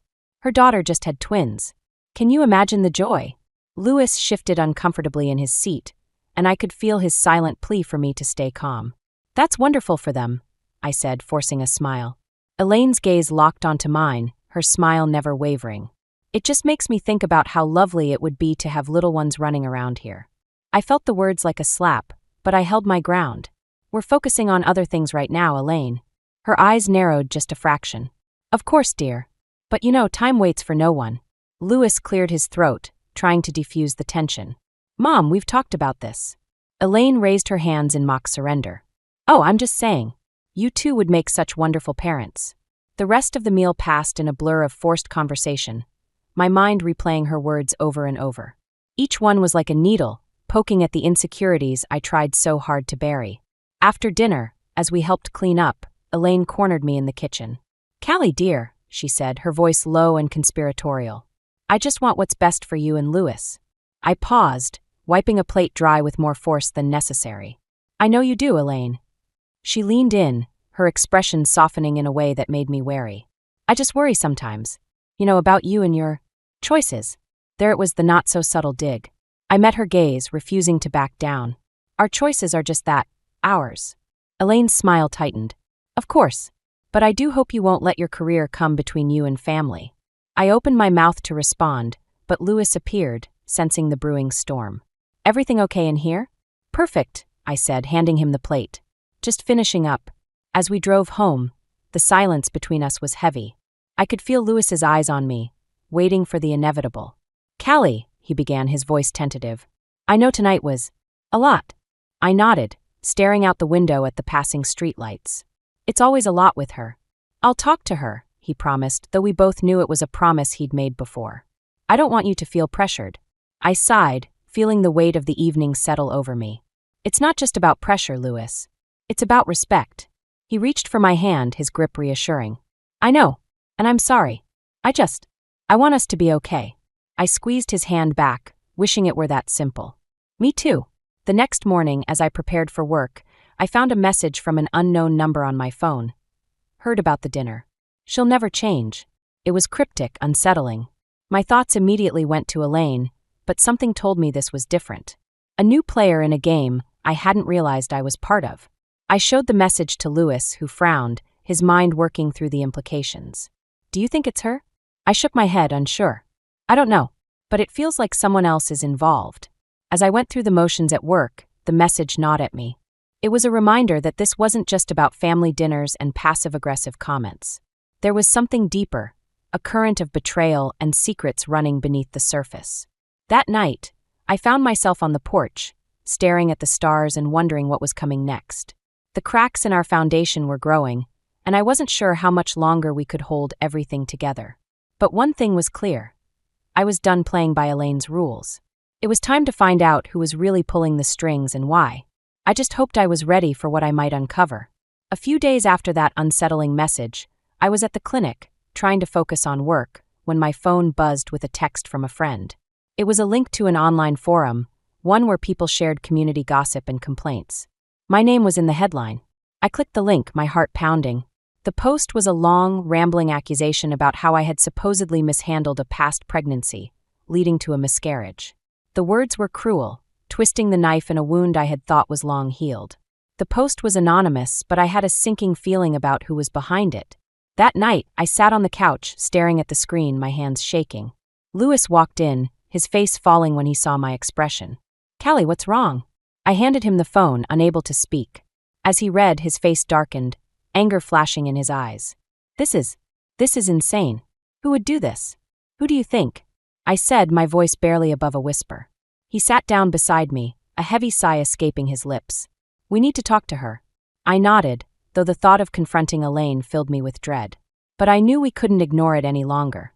It was time to face the storm head-on. The next day, we drove to Elaine's house. The tension in the car was palpable, each of us lost in our thoughts. When we arrived, Elaine greeted us with her usual warmth, but I could see the flicker of something else in her eyes. Come in," she said, ushering us into the living room. "To what do I owe this surprise visit?" Louis wasted no time, his voice firm. "Mom, we need to talk about something serious." Elaine's smile faltered, but she gestured for us to sit. "Of course, dear. What's on your mind?" I took a deep breath, meeting her gaze. "There's a rumor going around about me, about a miscarriage. It's vicious and false." Elaine blinked, her expression carefully neutral. "Oh, Callie, I'm so sorry to hear that. People can be so cruel." I could feel the anger rising, a hot tide threatening to spill over. "Elaine, this isn't just gossip. This is personal. And it feels like it's coming from someone who knows us." Her eyes widened, the picture of innocence. "Are you suggesting I had something to do with it?" Louis leaned forward, his voice steady but edged with steel. "Mom, we just want to get to the bottom of this. It's tearing us apart." Elaine's gaze flickered between us, a moment of hesitation before she spoke. "I would never do anything to hurt you, Louis. Or you, Callie." The denial hung in the air, heavy and unconvincing. I wanted to believe her, but the evidence was mounting, and my patience was wearing thin. As we left, my mind was a swirl of emotions. Elaine's words had been smooth, but there was something in the way she had avoided eye contact, the slight tremor in her voice. That left me unsettled. Later that evening, as I sat on the porch, trying to make sense of it all, Mr. Jennings, our neighbor, shuffled over. He had a knack for appearing at the most opportune times. "Evening, Callie," he said, settling into the chair beside me. "Heard about the trouble you're having." I nodded, grateful for his presence. "It's been a rough few days." He looked thoughtful, his gaze fixed on the horizon. "You know, sometimes the people we trust the most can surprise us. Not always in good ways." I glanced at him, the weight of his words sinking in. "You think there's more to this?" Mr. Jennings shrugged, a small smile playing on his lips. "Just saying, keep your eyes open. You never know who might be watching your back." As he left, his words lingered, a whisper of doubt and possibility. I realized that Elaine might not be the only one with a stake in this twisted game. The unexpected twist was that I had allies I hadn't counted on, and enemies I hadn't seen coming. With this new perspective, the theme of justice and revenge took on a deeper meaning. It wasn't just about confronting Elaine anymore. It was about uncovering the truth, no matter where it led or who it implicated. I went to bed that night with a sense of determination. The path ahead was tangled with lies and betrayal, but I was ready to face it. Whatever it took, I would find the truth and reclaim my life from the shadows. The following week, life seemed to return to a semblance of normalcy, but the tension between Louis and me was palpable. We were both on edge, waiting for the next shoe to drop. It came during a quiet evening at home, when Louis received a phone call that changed everything. I watched as he answered, his face shifting from confusion to disbelief. "What do you mean, she's here?" he asked, his voice rising. He glanced at me, eyes wide with something between panic and anger. "I'll be right there." He hung up, running a hand through his hair. "Callie, it's Amber. She's at Mom's house." I blinked, trying to process this new twist. "Amber? What is she doing there?" "I don't know," he replied, grabbing his keys. "But we need to find out." The drive to Elaine's was silent, the air thick with unspoken questions. When we arrived, Elaine's door was ajar, and raised voices spilled out into the night. We stepped inside to find Amber standing in the living room, her expression a mix of determination and frustration. Elaine sat across from her, arms crossed, her face a mask of defiance. "What's going on?" Louis demanded, his voice cutting through the tension. Amber turned to us, relief washing over her features. "I came to talk to Elaine." I thought she should know how her actions are affecting you too. Elaine's eyes flashed, but she remained silent, her lips pressed into a thin line. Amber, you didn't have to do this, I said, touched by her unexpected support. She shook her head, her gaze steady. I couldn't just stand by. Elaine, you need to stop. This isn't fair to them. Elaine's silence was deafening, the weight of her stubbornness filling the room. But there was something else in her eyes, a flicker of vulnerability that made me pause. Mom, Louis said, stepping forward, his voice softer now. We just want to understand why. Elaine's facade cracked, her voice trembling slightly. I only wanted what's best for you, Louis. I thought maybe Amber could help you see reason. The implication hung heavy in the air, the suggestion that Louis should reconsider his choices, his marriage. It was a betrayal wrapped in concern, a twist that cut deeper than any rumor. Amber's expression hardened. Elaine, I'm engaged.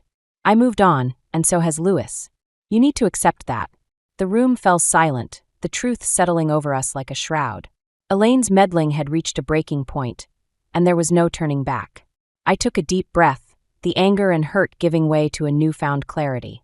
Elaine, we love each other. That's not going to change. But we need you to respect our choices. Elaine looked at Louis, her eyes pleading. I don't want you to make a mistake. Louis's voice was firm, but gentle. The only mistake would be losing Callie because of all this. The power dynamics shifted in that moment, the strength of our resolve standing against Elaine's fear of losing control. It was a turning point, a chance to redefine our boundaries. Amber nodded, her presence a reminder of the support we had, even from unexpected places. You two deserve to be happy. Don't let anyone take that away. As we left Elaine's house, the tension between Louis and me began to ease, replaced by a sense of solidarity. We were in this together, and we would face whatever came next as a team. In the car, Louis reached for my hand, his grip reassuring. I'm sorry for everything, Callie. I should have stood up to her sooner. I squeezed his hand, feeling a renewed sense of hope. We both could have done things differently. But we're here now, and that's what matters. The drive home felt lighter, the weight of uncertainty lifting as we embraced the path forward. The theme of revenge had transformed into one of protection, not just for ourselves, but for the life we were building together. As we pulled into our driveway, I realized that this was more than just a fight against Elaine's interference. It was a chance to redefine what family meant to us, to carve out a space where love and respect could thrive. The journey ahead was still uncertain, but for the first time in a long while, I felt ready to face it, knowing that whatever happened, we would face it together. The idea of adoption had been a lighthouse in the storm, a guiding hope that Louis and I clung to as we navigated the choppy waters of family drama. We had begun researching agencies, discussing what it would mean to bring a child into our lives on our own terms. It was a chance to redefine what family meant, away from Elaine's expectations and manipulations. But hope has a way of being tested. It was a quiet Saturday morning when the phone rang. I picked it up, expecting a telemarketer or a wrong number, but the voice on the other end was familiar, and not in a comforting way. Callie, it's Elaine. I tensed, bracing myself. What do you want, Elaine? She hesitated, a rare pause that usually preceded something unpleasant. I heard about the adoption plans. I just wanted to say, I don't think it's a good idea. I felt my temper flare, the frustration bubbling over. And why is that, Elaine? Her voice was cool, calculated. A child deserves a real family, not one that's incomplete. The words were a dagger, twisting in the wound. I took a deep breath, fighting to keep my voice steady. A real family is built on love and commitment, not on your outdated notions. Elaine's silence was a challenge, and I could almost hear the gears turning in her mind. Louis should reconsider, she finally said. Think about what's best for him. I hung up, my hands shaking. It was clear she wouldn't back down, not without a fight. And I was done playing by her rules. That evening, as Louis and I sat down to dinner, I recounted the conversation, my voice thick with emotion. She just won't stop, Louis. She wants to control everything. He listened, his brow furrowed in concern. We can't let her dictate our lives, Callie. We have to stand firm. I nodded, but the weight of the situation pressed heavily on me. But what if she finds a way to sabotage the adoption? What if she never accepts us? Louis reached across the table, taking my hand in his. Then we'll deal with it together. We can't let her fear control us. His words were a bomb, but the doubts lingered, gnawing at the edges of my resolve. I knew Elaine was capable of more than just words. She had already shown how far she was willing to go. The next day, as I was leaving for work, Mr. Jennings waved me over from his porch. "Morning, Callie," he said, his eyes sharp and knowing. "Heard you might be expanding the family." I smiled, though it felt fragile. "We're considering adoption." He nodded, a thoughtful look on his face. "Elaine's been talking, trying to stir the pot." I sighed, the frustration bubbling up again. "I figured as much. But we're not backing down." Mr. Jennings leaned forward, his voice low. "Just remember, Callie, sometimes the best revenge is living well. Don't let her steal your joy." His words stayed with me throughout the day, a reminder that Elaine's power was only as strong as we allowed it to be. But it was easier said than done when every move felt like it was being watched, judged. That evening, as I sat alone on the porch, a car pulled up. To my surprise, Amber stepped out, her expression determined. "Callie," she said, sitting beside me. "I heard what Elaine said. I just wanted to check on you." I smiled, grateful for her presence. "Thanks, Amber. It's been challenging." She nodded, her gaze steady. Elaine's not the only one who can play the game. Sometimes you have to fight fire with fire." I raised an eyebrow, intrigued. "What do you mean?" Amber hesitated, then leaned closer. "I might have some information that could help. Something Elaine wouldn't want getting out." It was a revelation, a twist that shifted the balance of power. I hadn't considered the possibility of having leverage against Elaine, but Amber's offer opened a door I hadn't dared to approach. As the evening wore on, we talked about possibilities, strategies, and what it would mean to take a stand. It was a turning point, a chance to reclaim control from Elaine's grasp. The theme of revenge had evolved once again, from passive endurance to active resistance. It was no longer about just surviving Elaine's interference, but about asserting our right to happiness and family on our terms. With Amber's help, I felt a renewed sense of purpose. The road ahead was still fraught with challenges, but I was ready to face them, armed with the knowledge that we weren't alone in this fight. Whatever happened next, we would meet it head-on together. The family gathering was set for Saturday. Elaine had insisted on hosting, as she often did, under the guise of mending fences. But I knew better. This was her stage, and she was the director, determined to control the narrative. Louis and I arrived early, the tension between us a silent undercurrent. We exchanged a glance, a mutual understanding that this could be the tipping point. We were armed with Amber's revelations, but the outcome was uncertain. Elaine welcomed us with her usual air of authority, her smile tight and her eyes appraising. "I'm glad you could make it," she said, her voice smooth but with an edge that set my nerves on edge. As the evening progressed, the room filled with family members, laughter, and the clinking of glasses. But beneath the surface, a storm brewed, waiting for the right moment to unleash. Dinner was a tense affair, conversations skirting around the elephant in the room. I could feel the weight of Elaine's gaze on me, a challenge unspoken but understood. Finally, as dessert was served, I took a deep breath, feeling the weight of the moment pressing down on me. "Elaine," I began, my voice steady but firm. "We need to talk about the rumors." The room fell silent, all eyes turning to us. Elaine's expression didn't falter, but I caught the flicker of something, fear perhaps, in her eyes. "I don't know what you're talking about, Callie." I held her gaze, refusing to back down. "You know exactly what I'm talking about. The lies about a miscarriage, the attempts to sabotage our adoption plans." A murmur rippled through the room, the tension crackling like static electricity. Louis placed a reassuring hand on my back, his support a solid presence. Elaine's mask slipped, her voice rising in defense. "I only wanted what's best for my son, for this family, and spreading lies is your idea of what's best." I countered, my anger flaring. "You can't control us, Elaine. We're not your puppets." The room was charged with a mix of shock and disbelief. Elaine's carefully constructed facade was crumbling, her grip on the family slipping. Louis stepped forward, his voice calm but resolute.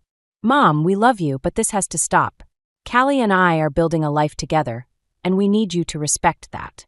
Elaine's eyes filled with tears, her vulnerability exposed for the first time. "I just wanted to protect you, Louis." "Protect me from what?" he asked gently. "From happiness?" The silence that followed was heavy, the truth settling over us all. For a moment, it seemed like we had reached a turning point. But then Elaine's sister, always the opportunist, spoke up. "Maybe Elaine's right," she said, her voice dripping with false concern. "Maybe you should think twice about this adoption. It's a big step."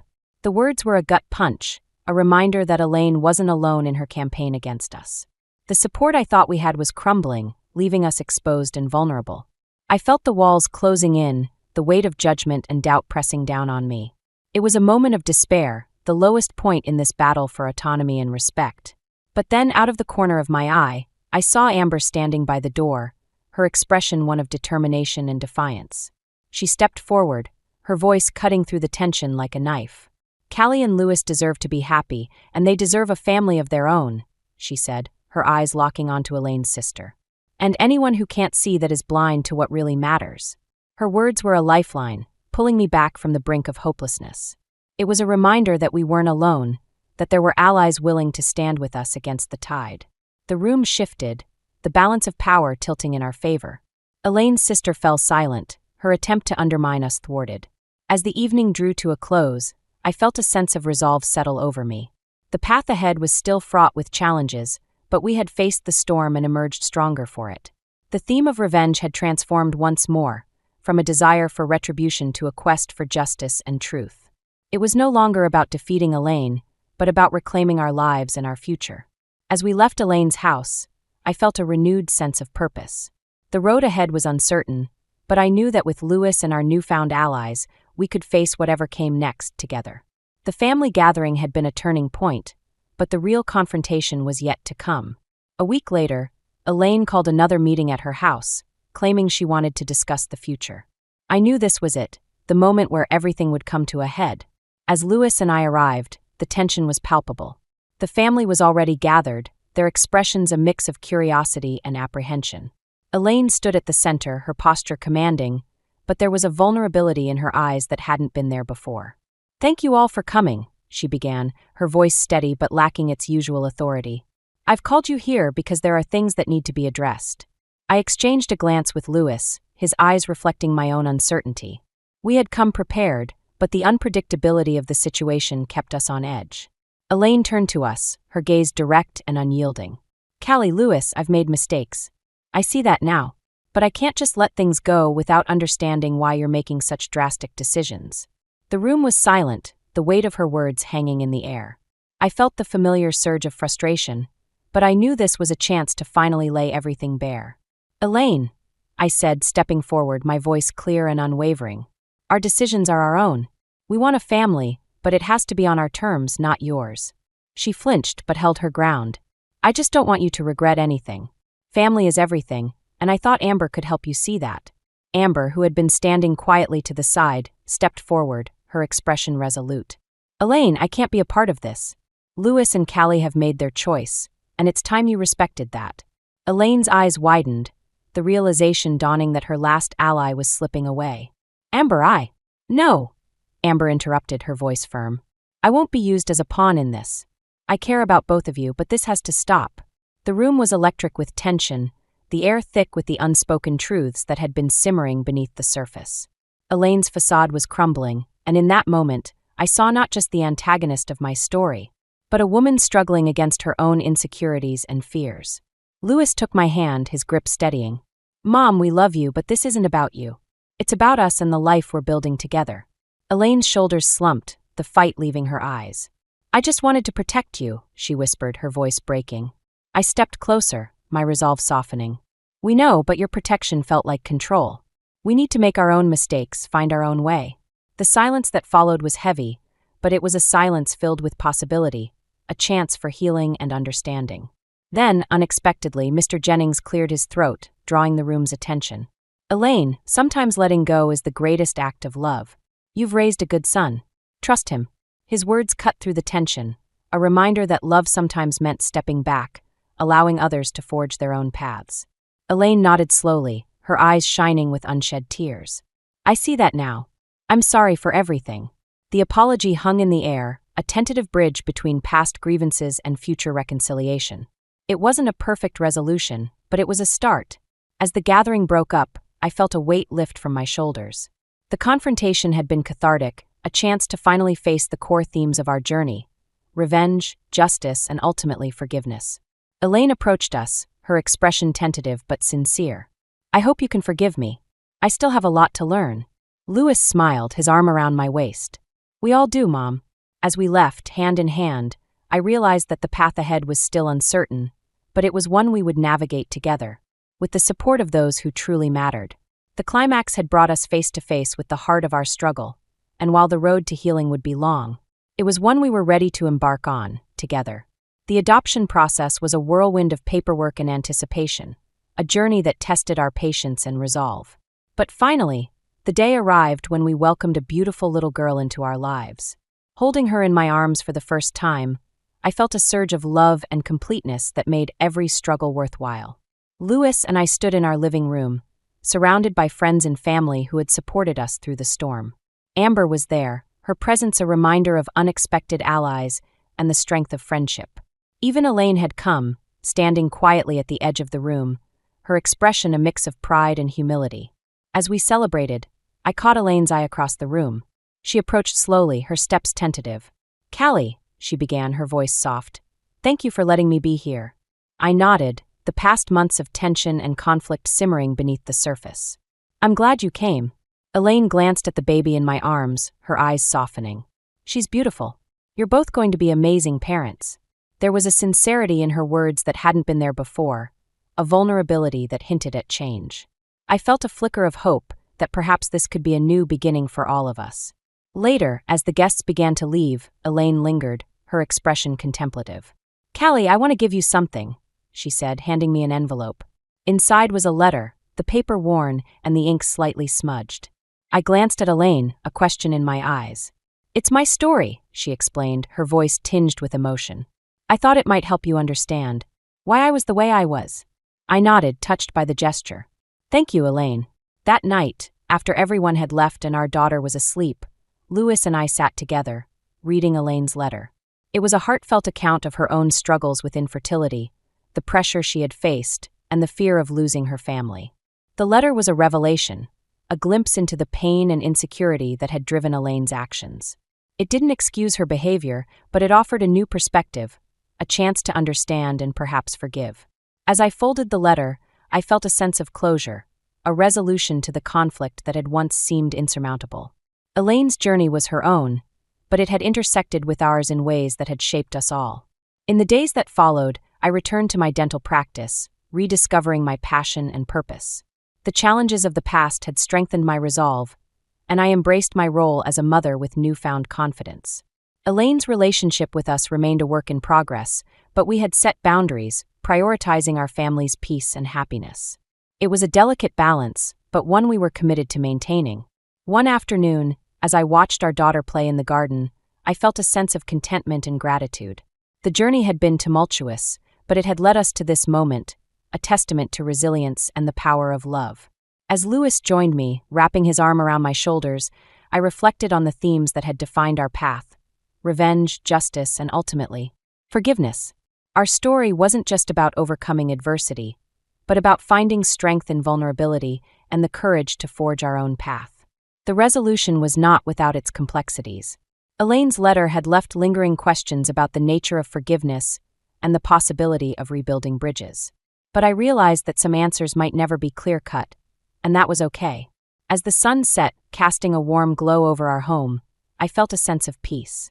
Our journey was ongoing, but we faced it together, armed with the lessons of the past and the promise of the future. In the end, it wasn't just about finding justice or exacting revenge, but about healing and embracing the messy, beautiful reality of family. And in that, I found a resolution that was both satisfying and profound.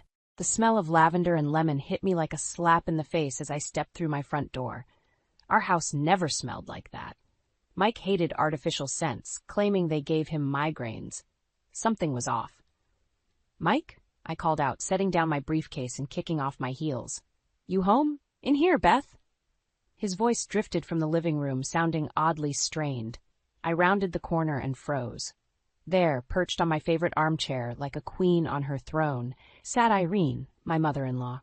Mike hovered nearby, looking like a schoolboy caught with his hand in the cookie jar. "Surprise!"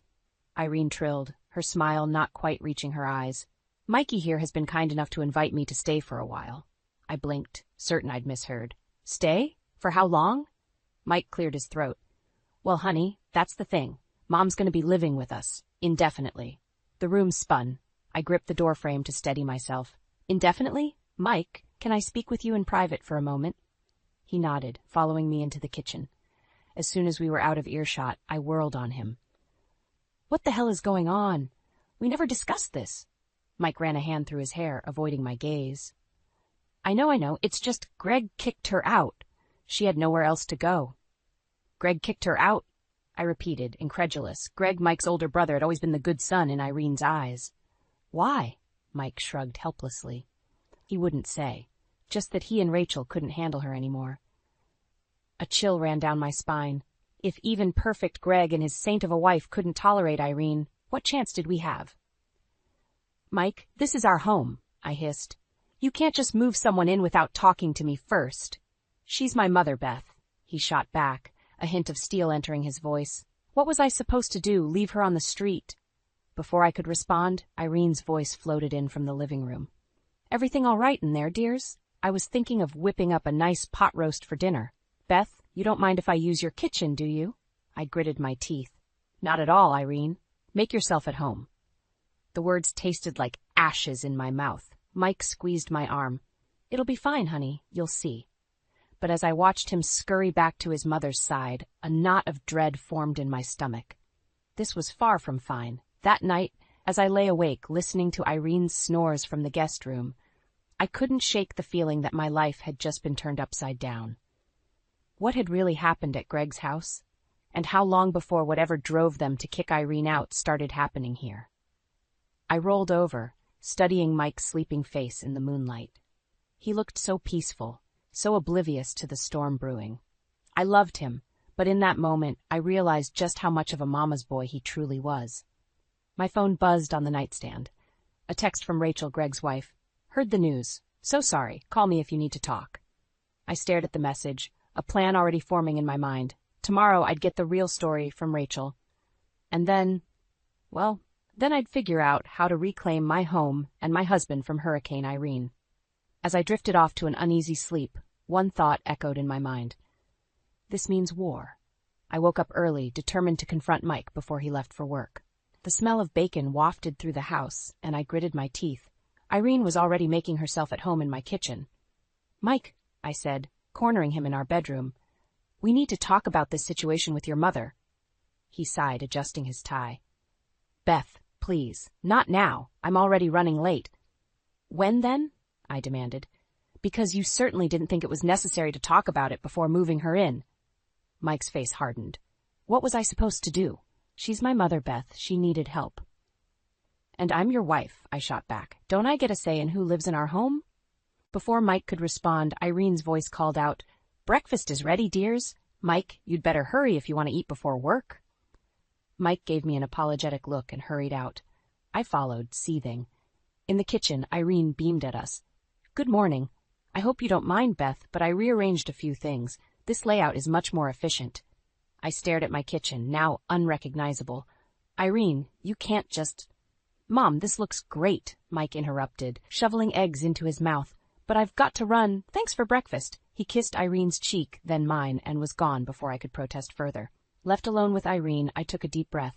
Irene, we need to establish some boundaries. This is still my home, and... Oh, nonsense, she waved me off. We're family now. Mi casa es su casa, right? Now tell me about your day. Any big plans? I bit back a retort. Actually, I'm meeting Rachel for lunch.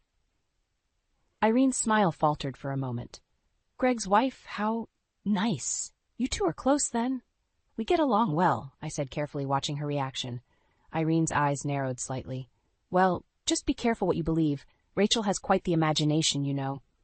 The warning was clear. I nodded noncommittally and excused myself, my mind racing. At lunch, Rachel looked nervous. Beth, I'm so sorry about all this. We tried to warn Mike, but...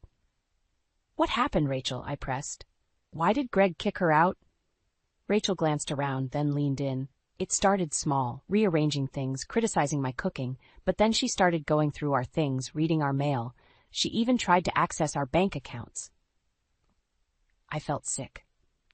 Did you confront her? Rachel nodded. Greg did. She denied everything, said we were paranoid. When we insisted she leave, she threw a fit, broke some of our things, threatened to call the police. It was awful. And Mike doesn't know any of this? We tried to tell him, Rachel sighed, but you know how he is with her. He refused to believe it. I clenched my fists under the table. I can't let this happen to us, Rachel. I won't.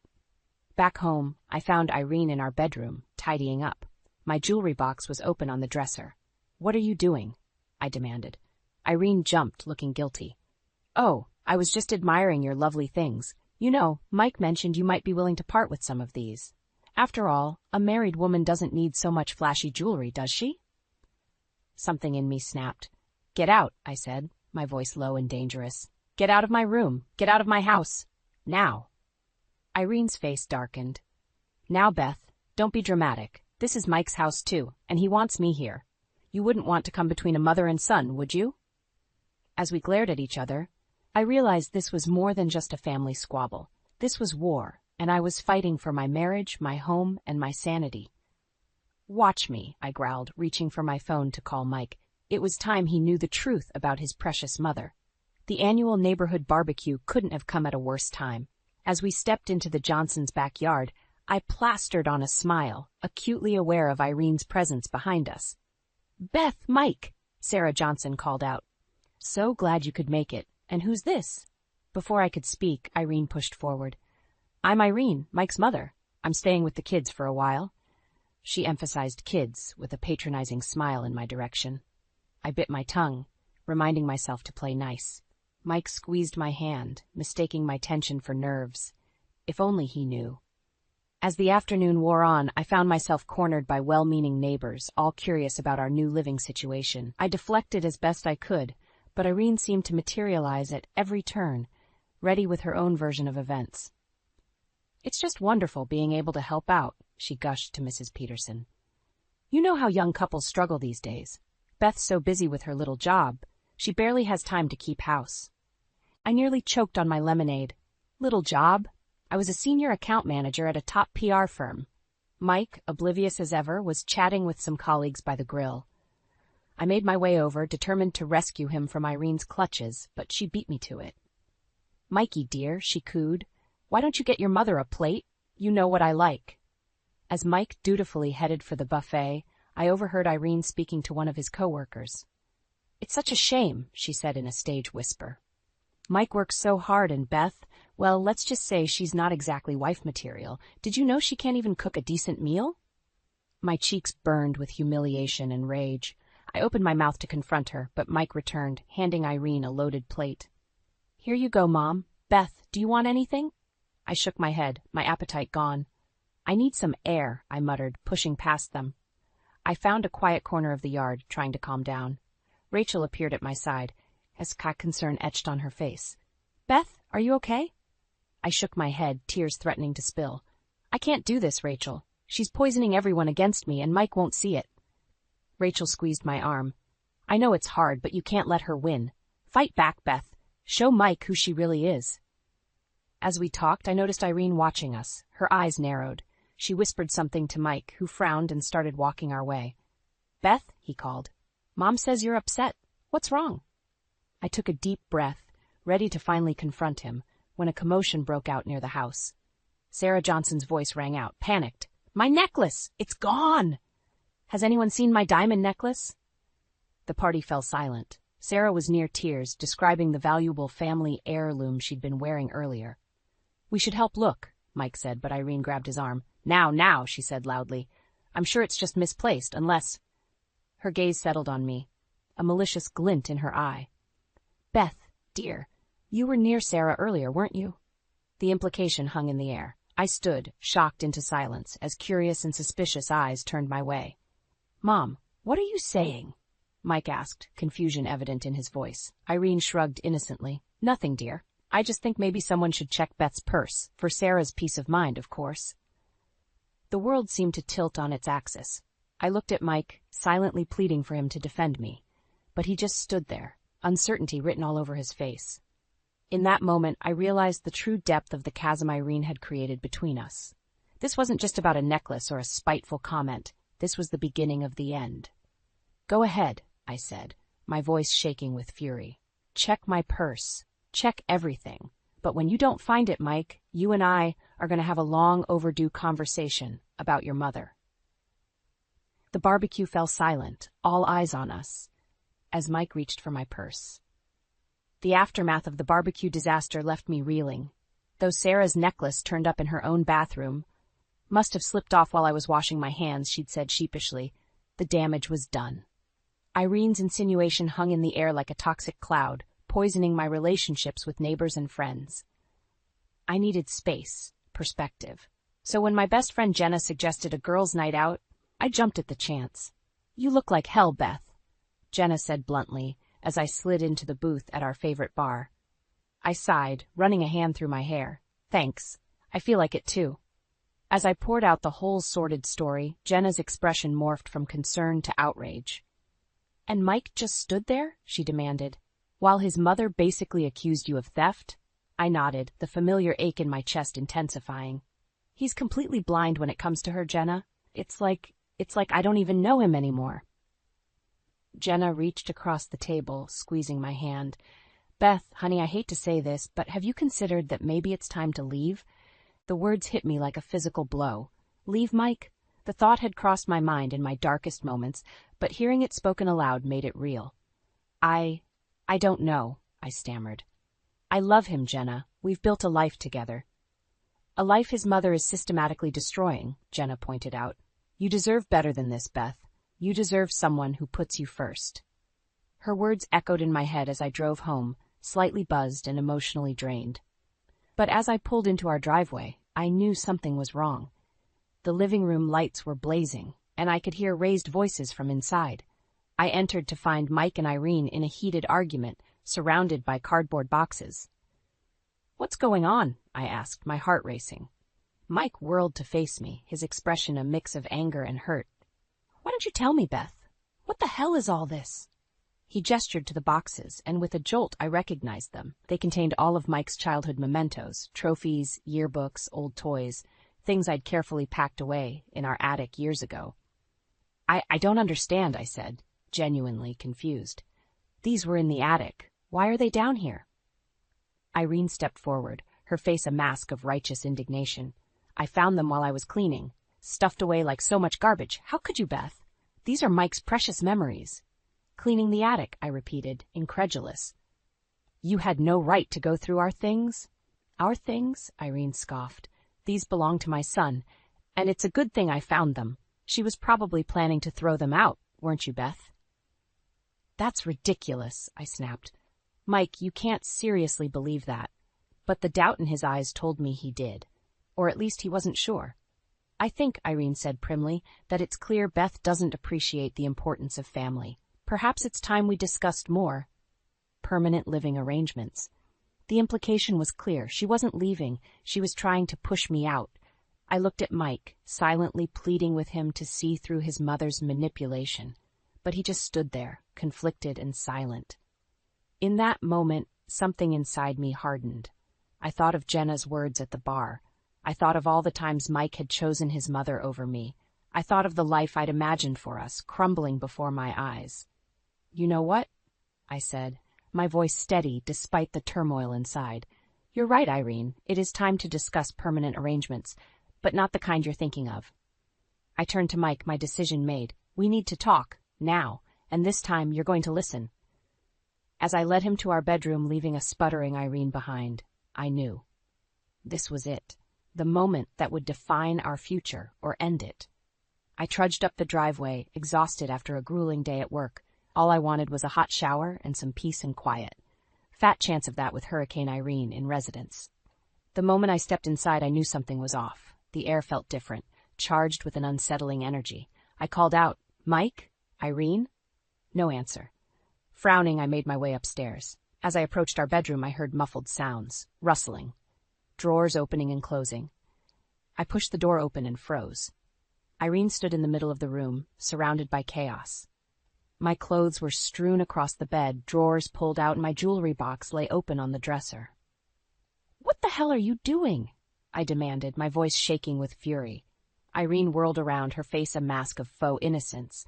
Oh, Beth, I was just tidying up. This room was such a mess, I thought I'd help out. By going through my personal belongings? I strode into the room, snatching my favorite necklace from her hands. This isn't tidying, Irene. This is an invasion of privacy. Her eyes narrowed. Now, dear, there's no need for dramatics. I'm family, after all, and families share everything, don't they? Not like this, I hissed. Where's Mike? Does he know you're doing this? A sly smile crept across Irene's face. Mike understands that a mother only wants what's best for her son, and right now, what's best is making sure he's not being taken advantage of. My blood ran cold. What are you talking about? Irene held up a stack of papers. With a jolt, I recognized them. Financial documents I'd been reviewing for work, confidential client information.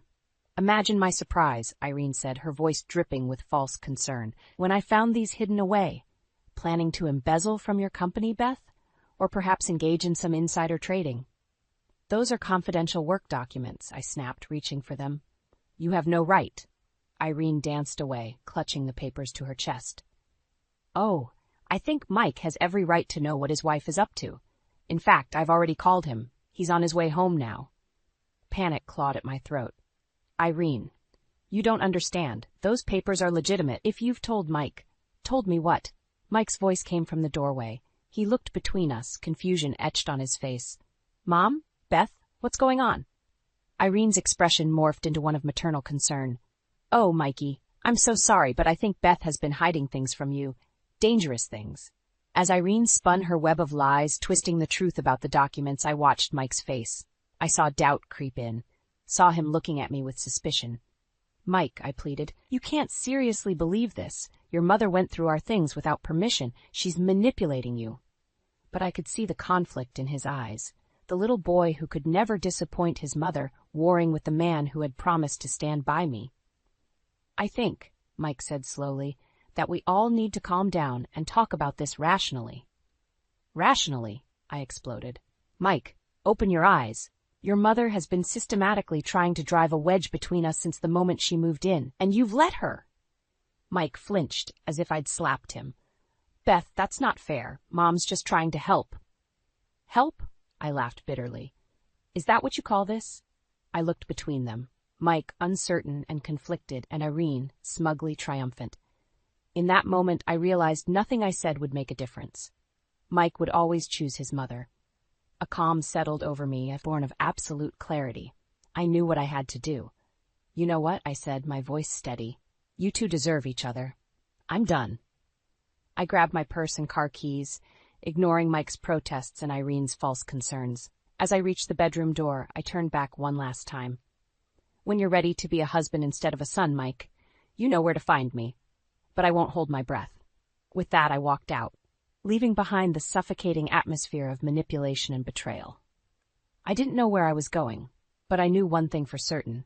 I wasn't coming back until things changed. And if they never did, well, I was prepared for that too. 3 days. That's how long I'd been staying at Rachel's, my mind a whirlwind of anger, hurt, and indecision. Mike had called countless times, left dozens of messages. I ignored them all. On the 4th morning, I woke with a sense of clarity. This ends today, one way or another. Are you sure about this? Rachel asked as I gathered my things. I nodded, steeling myself. It's time Mike made a choice. I can't live like this anymore. The drive home felt surreal. I'd spent weeks compiling evidence of Irene's manipulation. Screenshots of texts, recordings of her snide comments, statements from friends who'd witnessed her behavior. It was all in a folder on my phone, ready to be presented like some twisted court case. As I pulled into our driveway, I saw Mike's car. Good. He was home. I entered the house, my heart pounding. Voices drifted from the kitchen, Mike and Irene arguing. Mom, you can't keep doing this. Beth is my wife. I'm only trying to protect you, Mikey. Can't you see she's not good enough for you? I stepped into view, my presence silencing them both. Well, isn't this cozy? Mike jumped up. Beth, you're home. I've been trying to reach you. I know. I cut him off. We need to talk. All of us. Irene's eyes narrowed. Now, Beth, there's no need for dramatics. Shut up, Irene, I snapped, surprising even myself with the venom in my voice. For once in your life, just shut up and listen. I turned to Mike, my resolve hardening. It's time to make a choice, Mike. Your mother or our marriage? His face paled. Beth, that's not fair. You can't ask me to. Can't I? I pulled out my phone, bringing up the folder of evidence. Let me show you exactly what your mother has been doing. For the next 20 minutes, I laid it all out. The snide comments caught on video, the text messages to friends spreading lies about me, The recordings of her going through our things, her attempts to access our finances. With each piece of evidence, Mike's expression grew more horrified. Irene sputtered denials, but the proof was irrefutable. I had no idea, Mike whispered, looking shell-shocked. Because you didn't want to see it, I said, my voice breaking. You've always chosen her, Mike, every single time. Irene, seeing her control slipping, lashed out. This is ridiculous. Mikey, are you going to let her talk to your mother this way? After everything I've done for you? Mike looked between us, torn. And in that moment, I knew he still couldn't do it, couldn't stand up to her. You know what? I said, a strange calm settling over me. I'll make this easy for you. I pulled out a manila envelope I'd been carrying in my purse. Divorce papers. I've already signed them. The room went deathly quiet. Mike stared at the envelope, his face ashen. Beth, no. Please, we can work this out. Can we? I asked, tears finally spilling over. Because I don't think we can, Mike. Not as long as you're unwilling to cut the apron strings.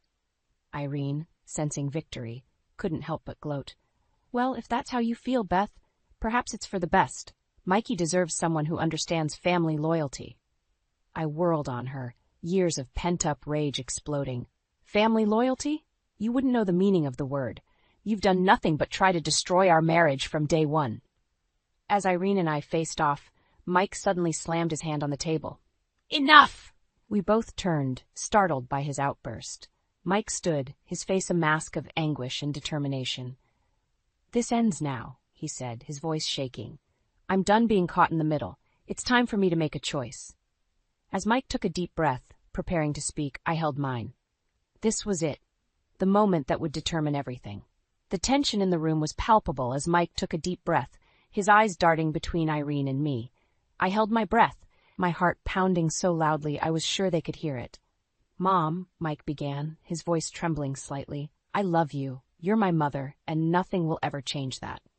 But, he paused, swallowing hard. But Beth is my wife, and I can't keep letting you come between us. A flicker of hope ignited in my chest, but I tamped it down. I'd been disappointed too many times before. Irene's face contorted with rage. Michael, how dare you speak to me like that, after everything I've done for you? That's just it, Mom, Mike continued, his voice growing stronger. You've done too much. You've overstepped, time and time again, and I've let you, because I was afraid of disappointing you. I watched in disbelief as Mike straightened his shoulders, looking more resolute than I'd ever seen him. But I'm more afraid of losing Beth, of losing the life we've built together. Irene's eyes narrowed dangerously. You ungrateful child, I gave up everything for you, and this is how you repay me? By being my own man? Mike shot back. By standing up for my wife? Yes, I guess it is. He turned to me, his eyes pleading. Beth, I'm so sorry. For everything. I know I've hurt you, let you down, but please give me a chance to make it right. I stood frozen, overwhelmed by conflicting emotions. Part of me wanted to throw myself into his arms, to believe that this time things would be different. But another part, the part that had been hurt and betrayed too many times, held back. Mike, I said carefully, I appreciate what you're saying. But words aren't enough anymore. I need action.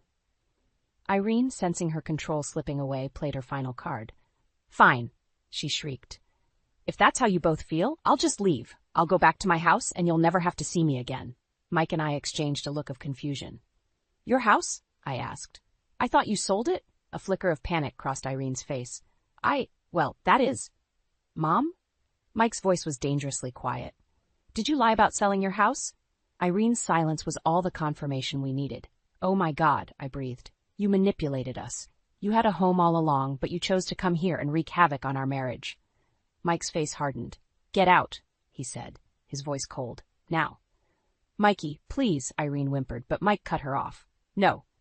I'm done. Pack your things and leave, today. As Irene stomped upstairs, sobbing dramatically, Mike turned to me. Beth, I know this doesn't fix everything, but I hope it's a start. I nodded, still processing everything that had happened. It is. But Mike, we have a lot to work through. Trust to rebuild. He reached for my hand, and after a moment's hesitation, I let him take it. I know, and I'm ready to do whatever it takes. Counseling, time apart, anything. I can't lose you, Beth. As we stood there, hand in hand, I felt a glimmer of hope. It wasn't a fairy tale ending. We had a long road ahead of us. But for the first time in months, I felt like we might actually make it. Suddenly, a crash from upstairs jolted us out of the moment. We rushed up to find Irene in our bedroom, my jewelry box upended on the floor. "What are you doing?" I cried. Irene straightened, clutching something in her hand. "If you're kicking me out, I'm taking what's rightfully mine." As she pushed past us, I caught a glimpse of what she held, my grandmother's antique locket, the most precious thing I owned. In that moment, something in me snapped. All the pain, all the frustration of the past months came rushing to the surface. Without thinking, I lunged for Irene, determined to reclaim what was mine. Not just the locket, but my life, my marriage, my sense of self. As we grappled at the top of the stairs, I dimly heard Mike shouting. Then suddenly, the world tilted. I felt myself falling, Irene's nails raking my arm as she tried to catch her balance. The last thing I saw was Mike's horrified face as I tumbled down the stairs, the world going black around me. The steady beep of a heart monitor pulled me from the darkness. I blinked, the harsh hospital lights making me wince. As my vision cleared, I saw Mike slumped in a chair beside my bed, his face haggard with worry. "Beth?" His voice cracked as he leaned forward. "Oh, thank God. You're awake." Memories flooded back, the confrontation, Irene's theft, the fall. I tried to sit up, but pain shot through my body. "Easy," Mike soothed, gently pushing me back. "You took quite a tumble. Concussion, bruised ribs, sprained wrist." "Irene?" I croaked. Mike's face hardened. "Gone. For good this time. I've made sure of it." As he filled me in on the details, Irene's arrest for assault and attempted theft, the restraining order he'd filed, I felt a weight lifting from my chest. It was over. Finally, truly over. But as the relief faded, a new worry set in. "Mike," I said softly, "what happens now, with us?" He took my hand, his eyes brimming with tears. "Beth, I know I've let you down. I've been a coward, choosing the easy path instead of standing up for our marriage. But seeing you fall, I've never been so terrified in my life. It made me realize what really matters." I wanted to believe him, but doubt still gnawed at me. "How do I know this isn't just another promise you'll break when things get tough?" Mike nodded, understanding my hesitation. "You're right to doubt me. I haven't earned your trust, but I'm asking for a chance to rebuild it. I've scheduled appointments with a marriage counselor. I'm ready to do the work, Beth, to be the husband you deserve." As I looked into his eyes, I saw a determination I'd never seen before. But I also saw my own reflection, stronger, more self-assured than I'd been in years. "I appreciate that, Mike," I said carefully, "and I'm willing to try counseling. But I need you to understand something. I'm not the same woman I was before all this. I've found a strength in myself that I didn't know I had." He squeezed my hand. "I know, and I love you even more for it." Over the next few weeks, as I recovered physically, Mike and I began the harder work of healing our marriage. It wasn't easy. There were setbacks, arguments, moments when I wondered if we were fighting a losing battle. But slowly, surely, things began to change. Mike stood up to his mother when she tried to weasel her way back into our lives. He supported my decision to take a promotion at work, even though it meant longer hours. We learned to communicate, to truly listen to each other. 6 months after my fall, we stood in our living room, surrounded by boxes. We decided to sell the house, to start fresh somewhere, without the lingering ghosts of the past. As Mike carried the last box out to the moving truck, I took a final look around. I thought of all the pain, the anger, the fear these walls had witnessed. But I also remembered the laughter, the love, the life we'd built here. "Ready?" Mike asked, returning to the doorway. I nodded, a bittersweet smile on my face. "Ready." As we walked out hand in hand, I realized something profound. The house wasn't our home. We were, and we were taking that home with us, stronger and more resilient than ever. In the end, Irene's intrusion hadn't destroyed us. It had forced us to confront our weaknesses, to fight for what truly mattered. We'd been forged in fire, emerging not unscathed, but unbroken. As we drove away, I looked at Mike, seeing him with new eyes. He wasn't perfect, and neither was I. But we were perfectly imperfect together, and that, I realized, was worth fighting for. The road ahead wouldn't be easy. We still had work to do, trust to rebuild. But for the first time in a long time, I felt hope, real, unshakable hope, because now I knew the truth. Home isn't a place. It's not defined by 4 walls or a shared last name. Home is where you find your strength, where you're free to be your truest self. and I was finally, truly, home. The shrill ring of my phone pierced through the kitchen, startling me as I piped delicate rosettes onto Daniel's birthday cake. I fumbled for the device, smearing frosting across my cheek in the process. "Hello?" I answered, breathless. "Clara, darling, it's Rhonda." My mother-in-law's saccharine voice oozed through the speaker. My stomach clenched. "I'm calling about Daniel's birthday dinner tonight." I gripped the phone tighter. "Oh, what about it?" "Well, I've decided to bring my famous pot roast. I know how much Daniel loves it." My jaw tightened. "That's thoughtful, Rhonda, but I've already prepared everything. The menu is set." "Oh, nonsense." Rhonda laughed, a sound like nails on a chalkboard. "There's always room for improvement, dear. Besides, we both know your cooking could use a little assistance." I bit my tongue, tasting blood. "Rhonda, I appreciate the offer, but it's settled then," she chirped. "I'll see you at 6. Don't forget to set an extra place at the table." The line went dead before I could protest further. I slammed the phone down, my hands shaking with frustration. How dare she? This was my home, my husband's birthday. And yet, once again, Rhonda was steamrolling over my carefully laid plans.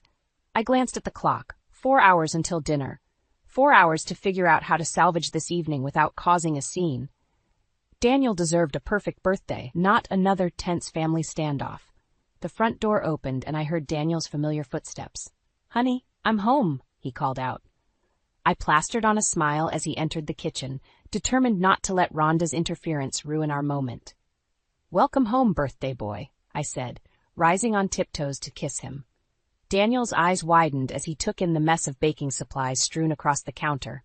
"Wow, you've been busy. Is that my cake?" I nodded, gesturing proudly to the half-decorated confection. "Chocolate fudge with vanilla buttercream, your favorite." He wrapped his arms around me, nuzzling my neck. "You're the best, Clara. I can't wait for tonight." I stiffened involuntarily, and Daniel pulled back, concern etching his features. "What's wrong?" I sighed, knowing I couldn't hide my distress from him. "Your mother called." Daniel's expression darkened. "What did she do now?" "She's bringing her pot roast to dinner. Uninvited, of course." He groaned, running a hand through his hair. "I'm sorry, Clara. I know how hard you've worked on this dinner." I shrugged, trying to downplay my disappointment. "It's fine. We'll make it work." Daniel's jaw clenched. "No, it's not fine. This is our home, and she can't just barge in and take over whenever she feels like it." I touched his arm, surprised by the intensity of his reaction. "Daniel, it's okay. Let's not let her ruin your birthday." He shook his head, a determined glint in his eye. "No, Clara. It's time we set some boundaries with my mother. I'll call her right now and tell her to leave the pot roast at home." As Daniel reached for his phone, a wave of anxiety washed over me. "Wait," I blurted out. Maybe we should just let her bring it, for the sake of peace?" Daniel's brow furrowed. "Clara, you can't keep letting her walk all over you, over us." I bit my lip, torn between my desire for a conflict-free evening and the need to stand up for myself. "I know, but..." The doorbell rang, cutting me off mid-sentence. Daniel and I exchanged puzzled glances. We weren't expecting anyone for hours. "I'll get it," Daniel said, striding towards the front door. I followed close behind, my heart racing. As Daniel swung the door open, I gasped. There stood Rhonda, pot roast in hand, a triumphant smile plastered across her face. "Surprise!" she trilled. "I thought I'd come early to help set up. After all, we can't have Daniel's birthday dinner be anything less than perfect, can we?" I felt the blood drain from my face as Rhonda swept past us into the house, leaving the scent of her overpowering perfume in her wake. As she disappeared into the kitchen, Daniel turned to me, his expression a mix of anger and resignation. "Happy birthday to me," he muttered. As Rhonda bustled around my kitchen, rearranging dishes and criticizing my decor, I retreated to the sanctuary of our bedroom. Daniel followed, closing the door behind us with a soft click. "I'm so sorry, Clara," he said, pulling me into a tight embrace. "This isn't how I wanted today to go." I buried my face in his chest, inhaling the familiar scent of his cologne. It transported me back to our first date, a picnic in the park where we'd talked for hours under a canopy of stars. Daniel had been so nervous, he'd spilled wine all over his shirt. I'd fallen in love with his laughter that night. "Remember our honeymoon?" I asked, looking up at him. Daniel's eyes crinkled as he smiled. How could I forget? That rickety old cabin in the mountains. With the leaky roof, I added, chuckling. And the family of raccoons living under the porch, Daniel finished. We both burst into laughter, the tension of the past hour momentarily forgotten. This was why I loved him. His ability to find joy in the simplest moments, to make me feel safe and cherished even when the world was chaos. A crash from the kitchen jolted us back to reality. Daniel sighed, running a hand through his hair. I should go see what she's broken now. I caught his arm as he turned to leave. Wait, I have something for you. I reached into the dresser drawer and pulled out a small wrapped package. Daniel's eyes lit up. Clara, you didn't have to. Open it, I urged. He tore off the paper, revealing a leather-bound journal. It's beautiful, he murmured, flipping through the blank pages. I thought you could use it for your poetry, I explained. You haven't written in so long, and I know how much you love it. Daniel's expression softened. You remembered. Of course I did. I remember everything about you, Daniel. He cupped my face in his hands, kissing me deeply. For a moment, I forgot about Rhonda, about the ruined dinner plans, about everything except the feel of Daniel's lips on mine. Another crash, louder this time, shattered our bubble of peace. I'd better go, Daniel said reluctantly. I nodded, squeezing his hand. I'll be right behind you. As Daniel left to deal with his mother, I took a deep breath, steeling myself for the battle ahead. I wouldn't let Rhonda ruin this day, not when I'd worked so hard to make it special for Daniel. I emerged from the bedroom to find Rhonda standing in the hallway, arms crossed. There you are, she said, her voice dripping with disdain. I was beginning to think you'd abandoned your hosting duties entirely. I forced a smile. Just giving Daniel his birthday gift, Rhonda, she sniffed. Well, I hope it was better than that sad excuse for a cake I saw in the kitchen. Really, Clara, store-bought would have been kinder. My cheeks burned with anger and embarrassment. I'd spent hours on that cake, perfecting every detail. Before I could respond, Daniel appeared behind his mother. Mom, he said, his voice tight with barely contained fury. That's enough. Rhonda turned, her expression morphing into one of wounded innocence. Daniel, darling, I was just offering some constructive criticism. You know I only want the best for you. The best for me would be if you stopped attacking my wife, Daniel snapped. Rhonda gasped, clutching her pearls. Daniel, how could you say such a thing? After everything I've done for you. I watched the confrontation unfold, my heart racing. This was exactly what I'd been trying to avoid. As much as I appreciated Daniel standing up for me, I feared this would only make things worse. Maybe we should all take a moment to calm down, I suggested, stepping between them. Rhonda's eyes narrowed. Oh, I'm perfectly calm, dear. It's not my fault if you can't handle a little honest feedback. Daniel opened his mouth to retort, but I cut him off. Why don't we move this conversation to the living room? I'm sure Fred will be here soon, and we can all sit down and enjoy a nice family dinner. As if on cue, the doorbell rang. I silently thanked whatever higher power had decided to intervene. That must be Dad, Daniel said, moving towards the door. But when he opened it, it wasn't Fred standing on our porch. Instead, a smartly dressed woman with a briefcase stood before us, her expression grave. Daniel Thompson? She asked. Daniel nodded, confused. I'm Sarah Lawson from Evergreen Bank. I'm here about your father's accounts. I'm afraid there's been some irregularities. The tension in the room was palpable as Sarah Lawson from Evergreen Bank explained the situation.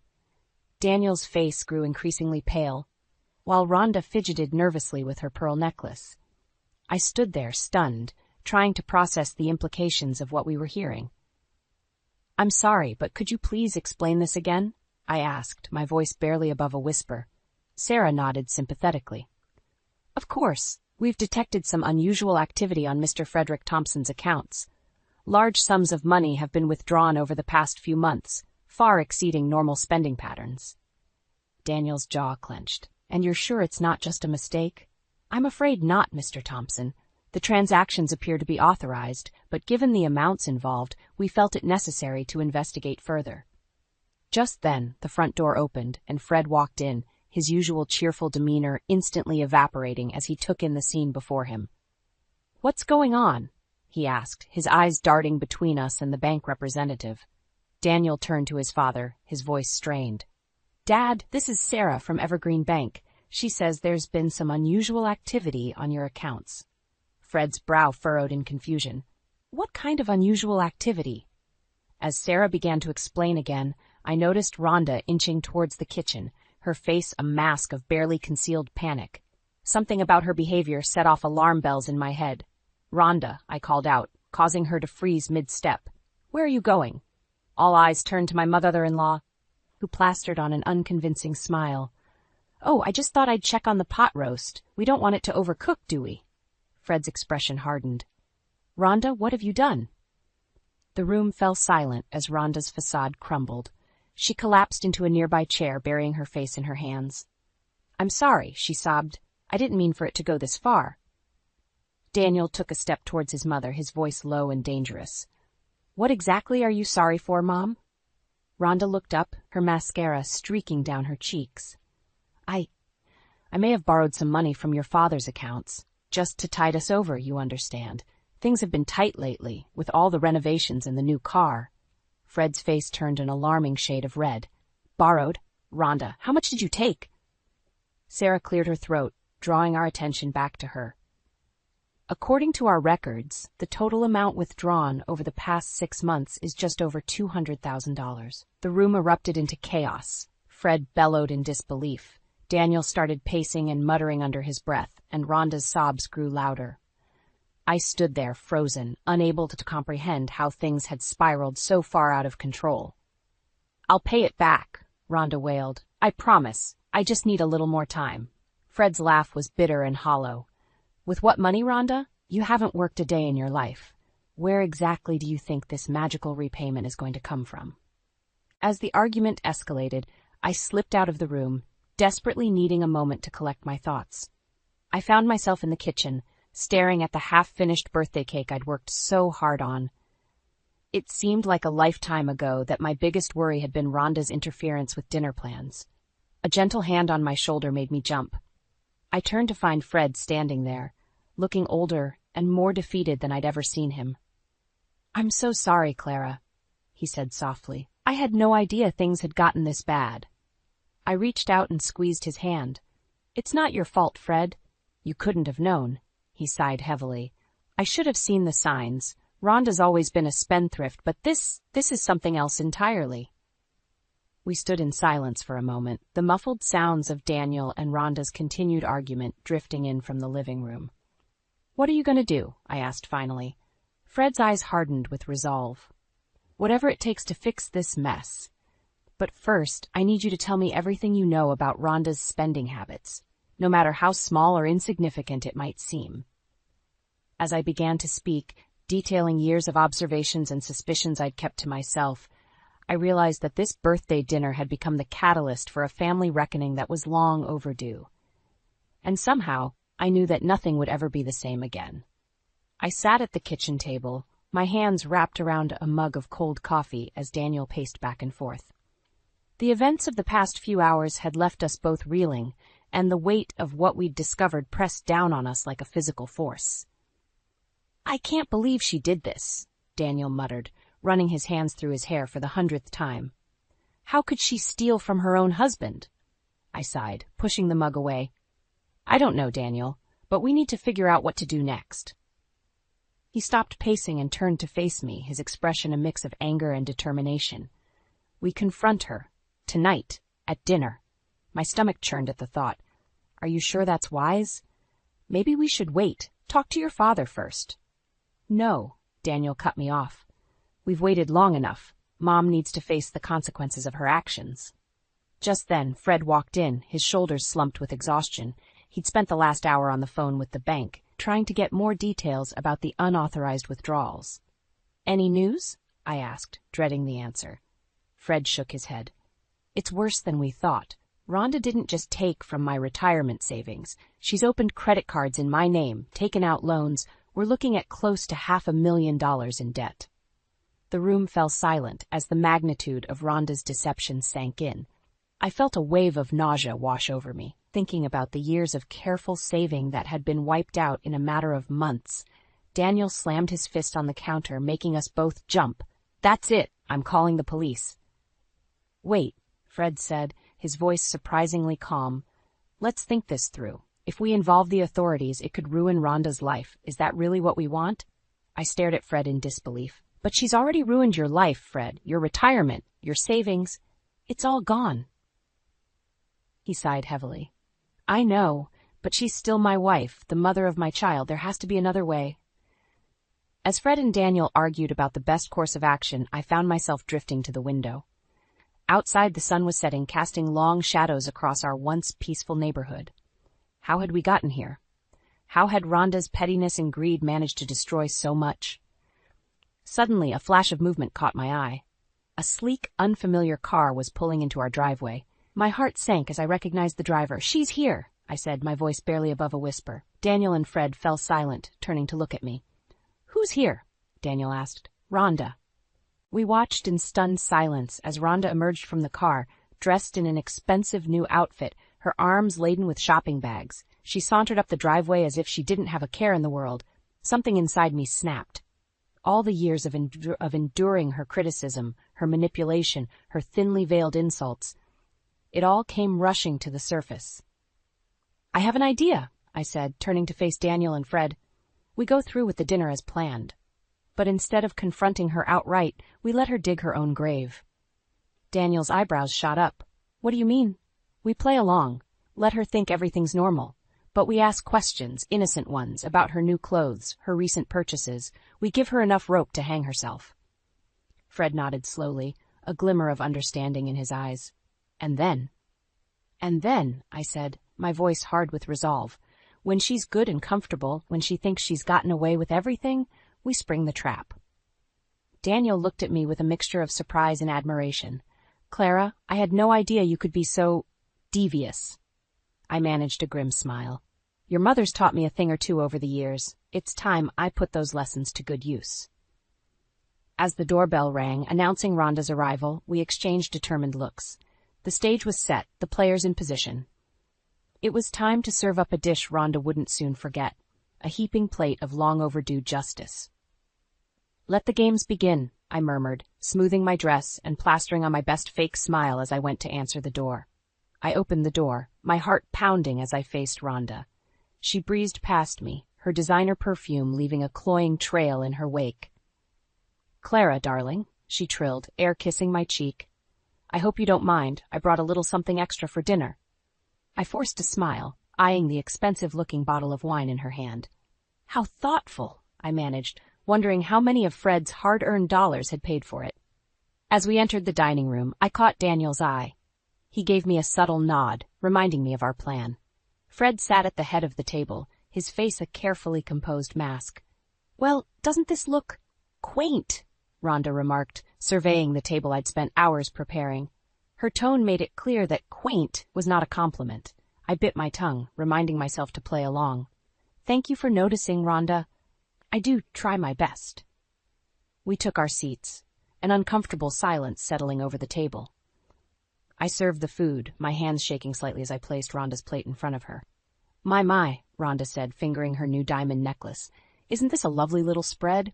Although, Clara dear, you really should invest in some proper china. These everyday plates are so pedestrian. I saw Daniel's jaw clench, but he remained silent. It was Fred who spoke up. I think Clara's done a wonderful job, he said, his voice unnaturally cheerful. Don't you agree, Rhonda? After all, it's not about the fancy plates, but the love that goes into the meal. Rhonda's laugh was brittle. Oh, Fred, you're such a sentimentalist, but I suppose that's why I love you. As we ate, I carefully steered the conversation towards Rhonda's recent purchases. That's a beautiful necklace, Rhonda. Is it new? She preened, touching the glittering stones. Oh, this old thing? Just a little treat I picked up last week. A woman deserves to spoil herself now and then, don't you think? Absolutely, I agreed, my voice sickly sweet. And those shopping bags I saw you bring in, more little treats? Rhonda's eyes narrowed slightly, but her smile remained fixed. Just a few necessities. You know how it is. Daniel leaned forward, his expression innocent. Speaking of necessities, Mom, I've been meaning to ask, how's that charity work you were so passionate about last year, the one for underprivileged children? I watched as a flicker of panic crossed Rhonda's face before she composed herself. Oh, that. Well, you know how these things go. I've been so busy lately, I haven't had much time for volunteer work. Fred nodded sympathetically. It's a shame. I remember you were so excited about it. Didn't you even make a sizable donation? Rhonda's laugh was too loud, too forced. Did I? I can't quite recall. You know how forgetful I can be about these things. The tension in the room was palpable. I could see Rhonda's eyes darting between us, sensing that something was off but unable to pinpoint what. Just as I was about to push further, Rhonda's phone rang. She fumbled for it, relief evident on her face at the interruption. Oh, I must take this, she said, standing abruptly. It's my investment advisor. Very important. As she hurried from the room, I exchanged glances with Daniel and Fred. We'd heard enough to confirm our suspicions, but we needed concrete proof. I'm going to follow her, I whispered, rising from my seat. Daniel caught my arm. Clara, are you sure? It could be dangerous if she catches you. I took a deep breath, steeling my resolve. We need to know the truth, Daniel, all of it. This might be our only chance. With a nod from both men, I slipped out of the dining room. I could hear Rhonda's hushed voice coming from the guest bathroom. Silently, I crept closer, my heart racing, as I prepared to uncover the full extent of her deception. As I pressed my ear to the door, Rhonda's words made my blood run cold. This wasn't just about stolen money or secret credit cards. What I heard in that moment would change everything, pushing our family drama into territory I never could have imagined. I knew then that I had a choice to make, one that would determine the fate of our family forever. My hand trembled as I turned the doorknob, stepping back into the dining room. Daniel and Fred looked up expectantly, their faces etched with concern. Clara? Daniel asked, rising from his chair. What happened? What did you hear? I opened my mouth to speak, but the words caught in my throat. How could I tell them what I'd just discovered? Before I could gather my thoughts, Rhonda swept back into the room, her face flushed with triumph. Well, that was a productive call, she announced, settling into her seat. I've just secured a fantastic investment opportunity. We'll be rolling in money soon enough. Fred's eyebrows shot up. We? What exactly do you mean, Rhonda? Rhonda waved her hand dismissively. Oh, you know, darling, our family, our future. It's all taken care of. I couldn't hold back any longer. Is that what you told your lover on the phone, Rhonda? That you've taken care of everything? The room fell silent. Rhonda's face drained of color, her eyes darting between us like a cornered animal. I don't know what you're talking about, she stammered. Daniel stood up slowly, his voice dangerously low. Mom, what's going on? What is Clara talking about? I took a deep breath, steeling myself. I heard you, Rhonda, on the phone. You're not just stealing money. You're planning to leave, to run away with someone and take everything Fred has left. Fred's face crumpled, years of pain and betrayal etched into every line. Is this true, Rhonda? After everything we've been through? Rhonda's shock quickly morphed into defiance. She stood, drawing herself up to her full height. You don't understand. None of you do. I deserve more than this mundane existence. I'm meant for greater things. Greater things? Daniel exploded. You've stolen from your own family. You've lied, cheated, and now you're planning to abandon us? Rhonda's laugh was bitter and cold. Abandon you? Please. You're all adults. It's time I lived for myself for once. I watched in horror as she turned her venom towards me. And you, Clara, little Miss Perfect, always trying so hard to please everyone.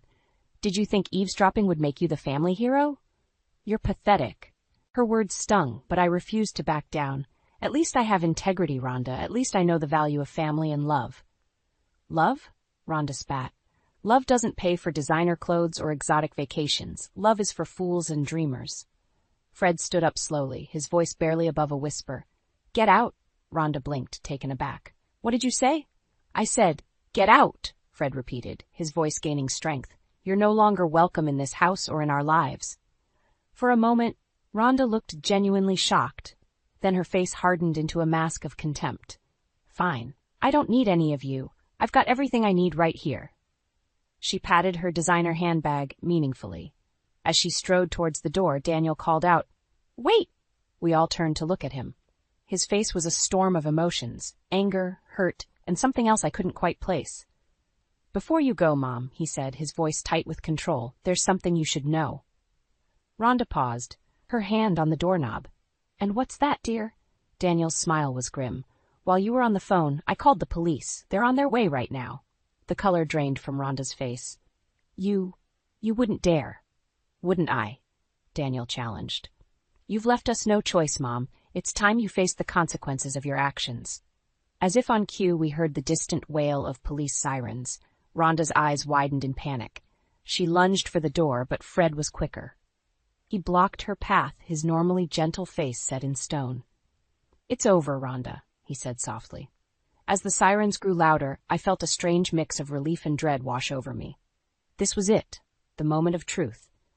But as I looked at the shattered remains of our family dinner, I couldn't help but wonder, even if justice was served, could we ever truly recover from this betrayal? The police sirens grew louder, their wailing a fitting soundtrack to the chaos unfolding in our dining room. Rhonda's eyes darted wildly, searching for an escape route. But Fred stood firm, his normally gentle demeanor replaced by an unyielding resolve. You're not going anywhere, he said, his voice barely above a whisper. Rhonda's face contorted with rage. You can't do this to me, I'm your wife! Fred's laugh was hollow. A wife who's stolen from me, lied to me, and planned to abandon me. No, Rhonda, you stopped being my wife long ago. I watched in stunned silence as years of pent-up frustration and hurt poured out of Fred. It was as if a dam had broken, releasing a torrent of emotions he'd kept bottled up for far too long. Do you have any idea what you've done? Fred continued, his voice rising. The years of hard work, the sacrifices we made, all gone because of your greed. Rhonda's defiance crumbled, replaced by a desperation that made her look older and smaller. Fred, please, she pleaded. We can work this out. I'll change, I promise. But Fred was unmoved. It's too late for promises, Rhonda. Far too late. The sound of car doors slamming outside jolted us all. Rhonda made one last desperate lunge for the back door, but Daniel intercepted her, grasping her arm firmly. Enough, Mom, he said, his voice thick with emotion. It's over. As if on cue, there was a sharp knock at the front door. I moved to answer it, my legs feeling like lead. 2 police officers stood on our porch, their faces grim. We received a call about a theft? One of them asked. I nodded, stepping aside to let them in. As they entered the dining room, the scene before them must have looked surreal. The remnants of a birthday dinner, a family in tatters, and a woman clutching a designer handbag like a lifeline. What happened next was a blur. Rhonda was read her rights, handcuffed, and led away. As she passed me, she hissed, "This is all your fault, Clara. I hope you're happy now." Her words hit me like a physical blow. Was this my fault? Had my desire for justice destroyed our family? As the police car drove away, its lights flashing in the darkness, an eerie silence fell over the house. Daniel, Fred, and I stood in the living room, the weight of what had just transpired hanging heavy in the air. Fred was the first to speak. I need to sit down, he mumbled, collapsing into an armchair. Daniel rushed to his father's side. Dad, are you okay? Do you need anything? Fred shook his head, looking suddenly old and frail. How did we get here? He asked, his voice barely audible. Where did it all go wrong? I felt a lump form in my throat. This man, who had always been so strong, so dependable, now looked utterly lost. And in that moment, I realized the true cost of Rhonda's actions, not just in dollars and cents, but in trust shattered and lives upended. Daniel caught my eye, his expression a mix of grief and determination. We'll get through this, he said, as much to himself as to us. We're still a family. We'll figure it out together. But as I looked around the room, at Fred's slumped shoulders, at the half-eaten birthday cake on the dining table, at the empty space where Rhonda should have been, I couldn't help but wonder if some wounds were too deep to heal. The clock on the mantel chimed midnight, marking the end of this disastrous day. But as the last chime faded away, I realized that this wasn't an ending at all.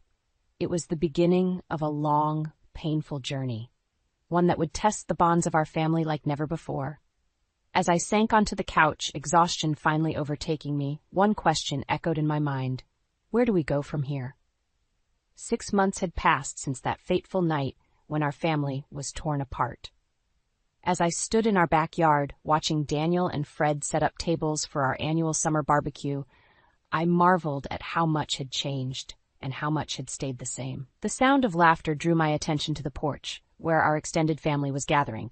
Cousins, aunts, uncles, faces I hadn't seen in years. It turns out Rhonda's deceit had reached far beyond our immediate circle, isolating us from those we loved most. Clara? Daniel's voice pulled me from my reverie. You okay? I smiled, reaching for his hand. Just thinking about how far we've come. He squeezed my fingers, understanding in his eyes. It hasn't been easy, but we made it. As if on cue, Fred joined us, a spring in his step that I hadn't seen in years. The grill's all fired up. Who's ready for some burgers? The cheerful chorus of responses warmed my heart. This was what family was supposed to be, supportive, loving, united.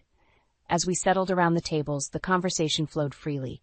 Stories were shared, old wounds began to heal, and new connections were forged.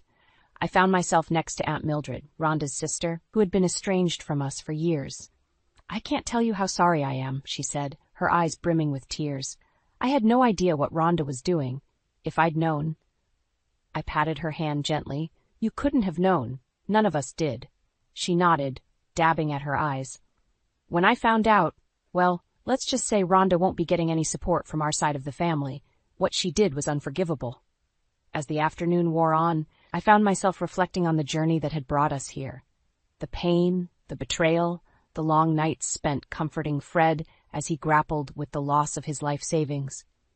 But also the strength we'd found in each other, the bonds that had been tested and emerged stronger than ever. Just as the sun began to set, casting a golden glow over our gathering, Daniel clinked his glass for attention. I'd like to propose a toast, he said, his voice carrying across the suddenly quiet yard. To family, not just the one we're born into, but the one we choose. To second chances and new beginnings. A chorus of hear, hear echoed around the tables. As I raised my glass, I caught Fred's eye. The pain was still there, a shadow behind his smile, but there was something else too. Hope, resilience, and a determination to move forward.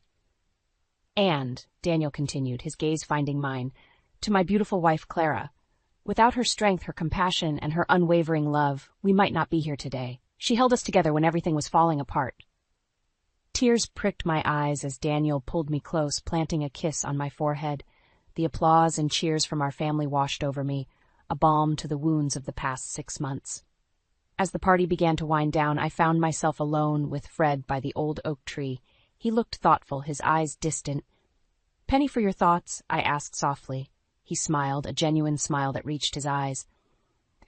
"I was just thinking about how lucky I am. Despite everything, I still have so much to be grateful for." I nodded, understanding completely. We all do. Fred turned to me, his expression serious. "Clara, I want you to know, you're the daughter I always wished I had. Thank you for being there for us, for me." Overcome with emotion, I pulled him into a tight hug. As we embraced, I felt the last pieces of our fractured family clicking back into place. Later that night, as Daniel and I cleared the last of the dishes, he paused, pulling me into his arms. "Happy anniversary, Clara," he whispered. I blinked in surprise. With everything that had happened, I'd completely forgotten. Daniel chuckled at my expression. "I know. I almost forgot too. But then I realized, today marks 6 months since that disastrous birthday dinner. 6 months since we started rebuilding." As I looked into his eyes, I saw our future stretching out before us, bright, full of love, and stronger for having weathered the storm. "Happy anniversary, Daniel," I replied, sealing the words with a kiss. We had survived Rhonda's betrayal, emerged from the darkness, and found our way back to the light. And in that moment, I knew that whatever challenges lay ahead, we would face them together, as a family.